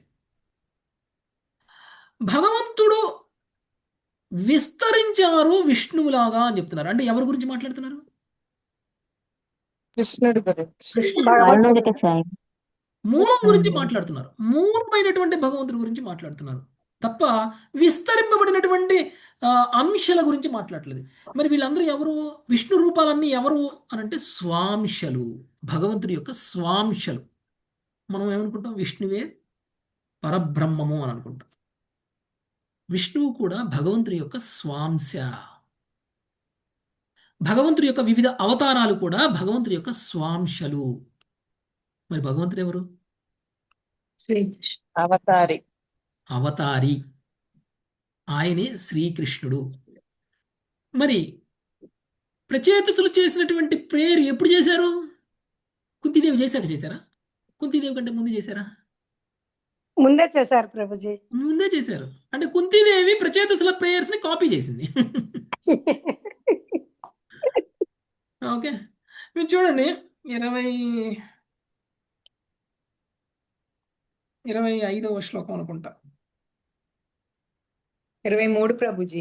25వ శ్లోకం. నమః కమల నాభాయ నమః కమల మాలినే నమః కమల పాదాయ నమస్తే కమలాక్షణ కమలేక్షణ.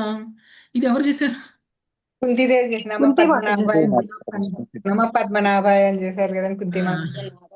నమో పంకజమాలినే నమో పంకజనేత్రాయ నమస్తే పంకజాంగ్రహే అని చేశారు. నమః కమల కింజల్క పిశంగామల వాససే సర్వభూత నివాసాయ నమో యుగ్మేక్షమి సాక్షిణే. నేను చేసిన ప్రార్థనలన్నీ కూడా నేను బయటికి చదువుతున్నాను. నమో విశుద్ధ సత్వాయ హరయే హరిమేధసే వాసుదేవాయ కృష్ణాయ ప్రభవే సర్వసాత్వతాం.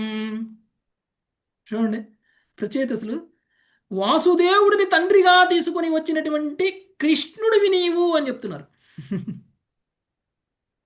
అంటే ప్రత్యక్షంగా కృష్ణుడినే ప్రార్థిస్తున్నారు. వాళ్ళకి కనపడేది అష్టభుజ నారాయణ రూపం, కానీ ప్రార్థిస్తున్నది ద్విభుజ రూపమైన ద్విభుజ రూపం.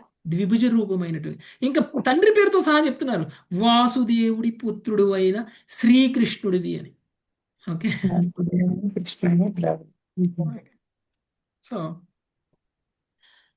సో వాసుదేవుని తండ్రిగా స్వీకరించినటువంటి శ్రీకృష్ణ భగవానుడు అయినటువంటి నీవు, నీ నామము ప్రసిద్ధి చెందినటువంటిది, కరుణామయుడమైనటువంటి నీవు సమస్త భక్తుల ప్రభావములను ఎల్లప్పుడూ వృద్ధి కావించగలవు. ఓకే, అంటే హరి అంటే ఏంటండి? హరి అంటే హరించేవాడు అంటారు. పాపాలు హరించేవాడు. సమస్త క్లేశాలని హరించేవాడు. ఓకే, క్లేశ వినాశాయ అంటే సమస్త కష్టాలని తొలగించేవాడు. అంటే వీళ్ళు కృష్ణుని ఉద్దేశించి నీవు సమస్త క్లేశ వినాశాయ అని అంటున్నారు. అలానే హరి అని అంటున్నారు. హరి సమస్త క్లేశ వినాశాయ వేరువేరు కాదు. సమస్త క్లేశ వినాశాయ అంటే హరి అని అర్థం. సో భక్తుల యొక్క కష్టాలన్నింటినీ తొలగిస్తావు. ఇంకొక ముఖ్యమైనటువంటి విషయం, నీవు గుణాధీశుడుగా ఉన్నావు. గుణాల అవతారముగా నువ్వు అవతరించినప్పటికీ సత్వ రజస్తమో గుణాల అధిపతులైనటువంటి బ్రహ్మ విష్ణు మహేశ్వరులా నువ్వు అవతరించినప్పటికీ విశుద్ధ సత్వగుణంలో ఉన్నావు నీవు అనేటువంటి విషయాన్ని చెప్తున్నావు. విశుద్ధ సత్వగుణ పూర్ణుడివి అయినటువంటి నీవే సమస్తాన్ని హరించగలవు, సమస్త క్లేశాలని హరించగలవు. అంటే ముక్తిని ఇవ్వగలిగినటువంటి భగవానుడు ఎవరు? స్వయంగా శ్రీకృష్ణుడే అని చెప్తున్నారు. ఆ భగవంతుడి యొక్క వర్ణన కూడా చేస్తున్నారు. నీ తండ్రి వసుదేవుడు, నీవు శ్రీకృష్ణుడివి అని. ఓకే, సో అది ఒక గొప్ప విశుద్ధ సత్వగుణంలో ఉన్నటువంటి ఇది. అంటే గుణ ప్రభావంలో భగవంతుడు ఉండడు, గుణాల యొక్క ఆధీనంలోకి భగవంతుడు రాడు, గుణాలనే నియంత్రించగలిగినటువంటి వాడు భగవానుడు. ఓకే, భగవంతుడే సమస్త భౌతిక సృష్టికి మూలము అనేటువంటి విషయం తెలియజేయడం కోసమే వాళ్ళు ఇక్కడ కమలనాభాయ అనేటువంటి పదాన్ని ఉపయోగిస్తున్నారు. కమలం అంటే ఏంటండి? తామర భౌతిక విశ్వం కమలం అంటే. ఓకే, మీకు మీకు నేను అడిగినప్పుడల్లా మీరు చెప్పే సమాధానానికి వేరుగా సమాధానం నేను చెప్తా. ఎందుకంటే ఎందుకంటే నాకు తెలుసు మీరు చెప్పేది కరెక్ట్ అని నాకు తెలుసు, అయినా సరే నేను ఇంకొక సమాధానం చెప్తా. దానివల్ల మాకు తెలుస్తుంది అది ప్రభుజీ, తెలుసు. అదే రెండు మాకు నేర్చుకుంటాం. అంతవరకే తెలుసు. ఎందుకంటే ప్రభుజీ భౌతిక భౌతిక విశ్వమే కమలం అంటే. ఓకే ఓకే హరి కమలనాభాయ అంటే భౌతిక విశ్వాన్ని తన నాభి ద్వారా సృష్టించారు అని అర్థం. గర్భోదక విష్ణు, గర్భోదక విష్ణు. గర్భవతికి విష్ణు. ఓకే, ఎందుకు తత్వవేత్తలు ఏం చేస్తారండి? నువ్వేం చెప్పినా తప్పు అంటారు.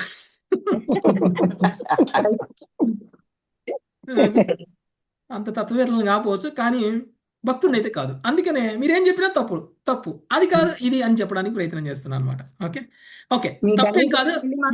మీకేమో అన్ని తెలుసు, మాకు ఒక్కటే తెలుసు. అది అదే ప్రభుజీ. సో మీరు చెప్పిందంతా రైట్. ఓకే, కమలనాభాయ అంటే భగవంతుడు భౌతిక సృష్టికే మూలము అనేటువంటి విషయాన్ని మనకు తెలియజేస్తుంది. సమస్త జీవరాశికి మూలం కమలనాభుడు.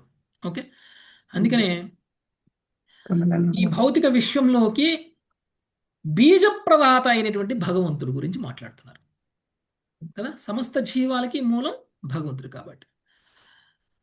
సో అలాంటి భగవంతుడిని వీళ్ళు నమస్కారాలు తెలియజేస్తున్నారు. ఓకే, సో ఇంకా ప్రేయర్స్ ఉన్నాయి 26వ శ్లోకం తర్వాత కూడా, అవి నెక్స్ట్ వీక్లో చూద్దాము. ఇప్పటికే 9 అవుతుంది సుమారుగా. Thank you very much. ఇంతతో ముగిద్దాం. ప్రభుజీ నేర్చుకోవాల్సినటువంటి ముఖ్యమైనటువంటి అంశాలు కొన్ని మనం రీక్యాప్ చేసుకుందాం. ఈ ఒకటి, ప్రార్థన అయిపోయినాయి ప్రభుజీ. ఎన్నో శ్లోకం వరకునండి ప్రార్థనలో? 26వ శ్లోకం వరకు అయ్యాయి, ఇంకా ఉన్నాయి కొన్ని ప్రార్థనలు. ఓకే, ఓకే ముఖ్యమైనటువంటి కొన్ని విషయాలు ఏమిటి అని అంటే, ఒకటి ప్రచేతసులకి ఉన్నటువంటి గుణగణాలు. ఏంటిది? అది సహాయ సహకారాలు అందించుకుంటూ భక్తిలో పురోగమించడం, యూనిటీ. ఓకే, ఐక్యరాజ్య సమితిలా కాదు. ఐక్యరాజ్య సమితిలో అనేక దేశాలు ఉన్నాయి, ప్రతి దేశానికి వేరే వేరే లక్ష్యం ఉంది, కానీ మేమందరం యూనిటీగా ఉన్నాము అని అంటారు. కానీ యుద్ధాలు మరి ఎందుకు వస్తున్నాయో నాకు తెలియదు. ఓకే, సో సో భక్తుల మధ్య యూనిటీ అని అంటే భేదాభిప్రాయాలు ఉండొచ్చు, ప్రతి అభిప్రాయం వెనకాల ఉద్దేశం భగవత్ సేవ. ఓకే, అది యూనిటీ అంటే. ఓకే, కాబట్టి భగవత్ సేవనే లక్ష్యంగా పెట్టుకున్నటువంటి వ్యక్తులు ఎలా చేశారు, ఏ విధంగా సేవ చేశారు అనేటువంటి దాంతో సంబంధం లేదు. వాళ్ళ సామర్థ్యానికి అనుగుణంగా వాళ్ళు సేవ చేస్తారు, వాళ్ళ తెలివితేటలకు అనుగుణంగా వాళ్ళు సేవ చేస్తారు. అందరి లక్ష్యం ఒకటే, అది యూనిటీ అంటే. నిజమైన యూనిటీకి నిర్వచనం అంటే అందరి లక్ష్యం భగవత్ సేవ అయి ఉండడం.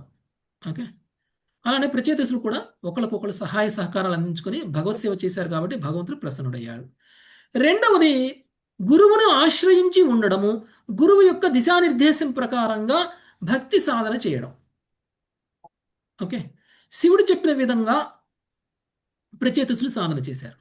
మూడవది పెద్దలని గౌరవించటం, తండ్రిని గౌరవించడం, తండ్రి మాటని ప్రేమగా యాక్సెప్ట్ చేయడం, ఇష్టంగా యాక్సెప్ట్ చేయడం, బలవంతంగా కాదు. ఓకే, సో ఇదే భగవంతుడు ప్రచేతసుల గురించి చెప్పినటువంటి విషయం. ఓకే, ఇవి ఒక అద్భుతమైనటువంటి ప్రచేతసుల్లో ఉన్నటువంటి లక్షణాలు. అందుకనే వాళ్ళు కీర్తింపబడ్డారు. ఇక నాలుగవది, మనకి కూడా అలాంటి ఒక లక్షణాలు రావాలి అంటే మనం ఏం చేయాలి? ప్రచేతసులని స్మరించాలి. స్మరించాలి. ప్రచేతసుల్ని స్మరించాలి. ప్రచేతసుల్ని స్మరిస్తే మనలో కూడా అలాంటి గుణగణాలే వస్తాయి. పెద్దల మాట వినగలుగుతాం, సోదరులతో సహాయ సహకారంగా ఉండగలుగుతాం. మన సోదరులు అంటే ఎవరండి? అంత God brothers, God sisters. God brothers, God sisters. భక్తిలో మనం అందరం కలిసి సహాయ సహకారాలను అందించుకుంటూ పురోగమించేటువంటి ప్రయత్నం మనం కూడా చేయగలుగుతాం. భగవంతుడే మనకి అన్ని ఐశ్వర్యాలు అనంతకాలం అనుభవించగలిగినటువంటి విధంగా మనకు మళ్ళీ ఆ ఐశ్వర్యాలు మన భక్తికి అడ్డం కాకుండా ఉండే విధంగా, భక్తి కూడా రుచికరంగా ఉండేలాగా మనకి దీవెన ఇస్తారు. Okay, thank you very much. Hare Krishna. వాచాకల్పతరుభ్యశ్చ కృపా సింధుభ్యో హరే కృష్ణ. కృష్ణ కృష్ణ హరే హరే హరే రామ హరే రామ రామ రామ హరే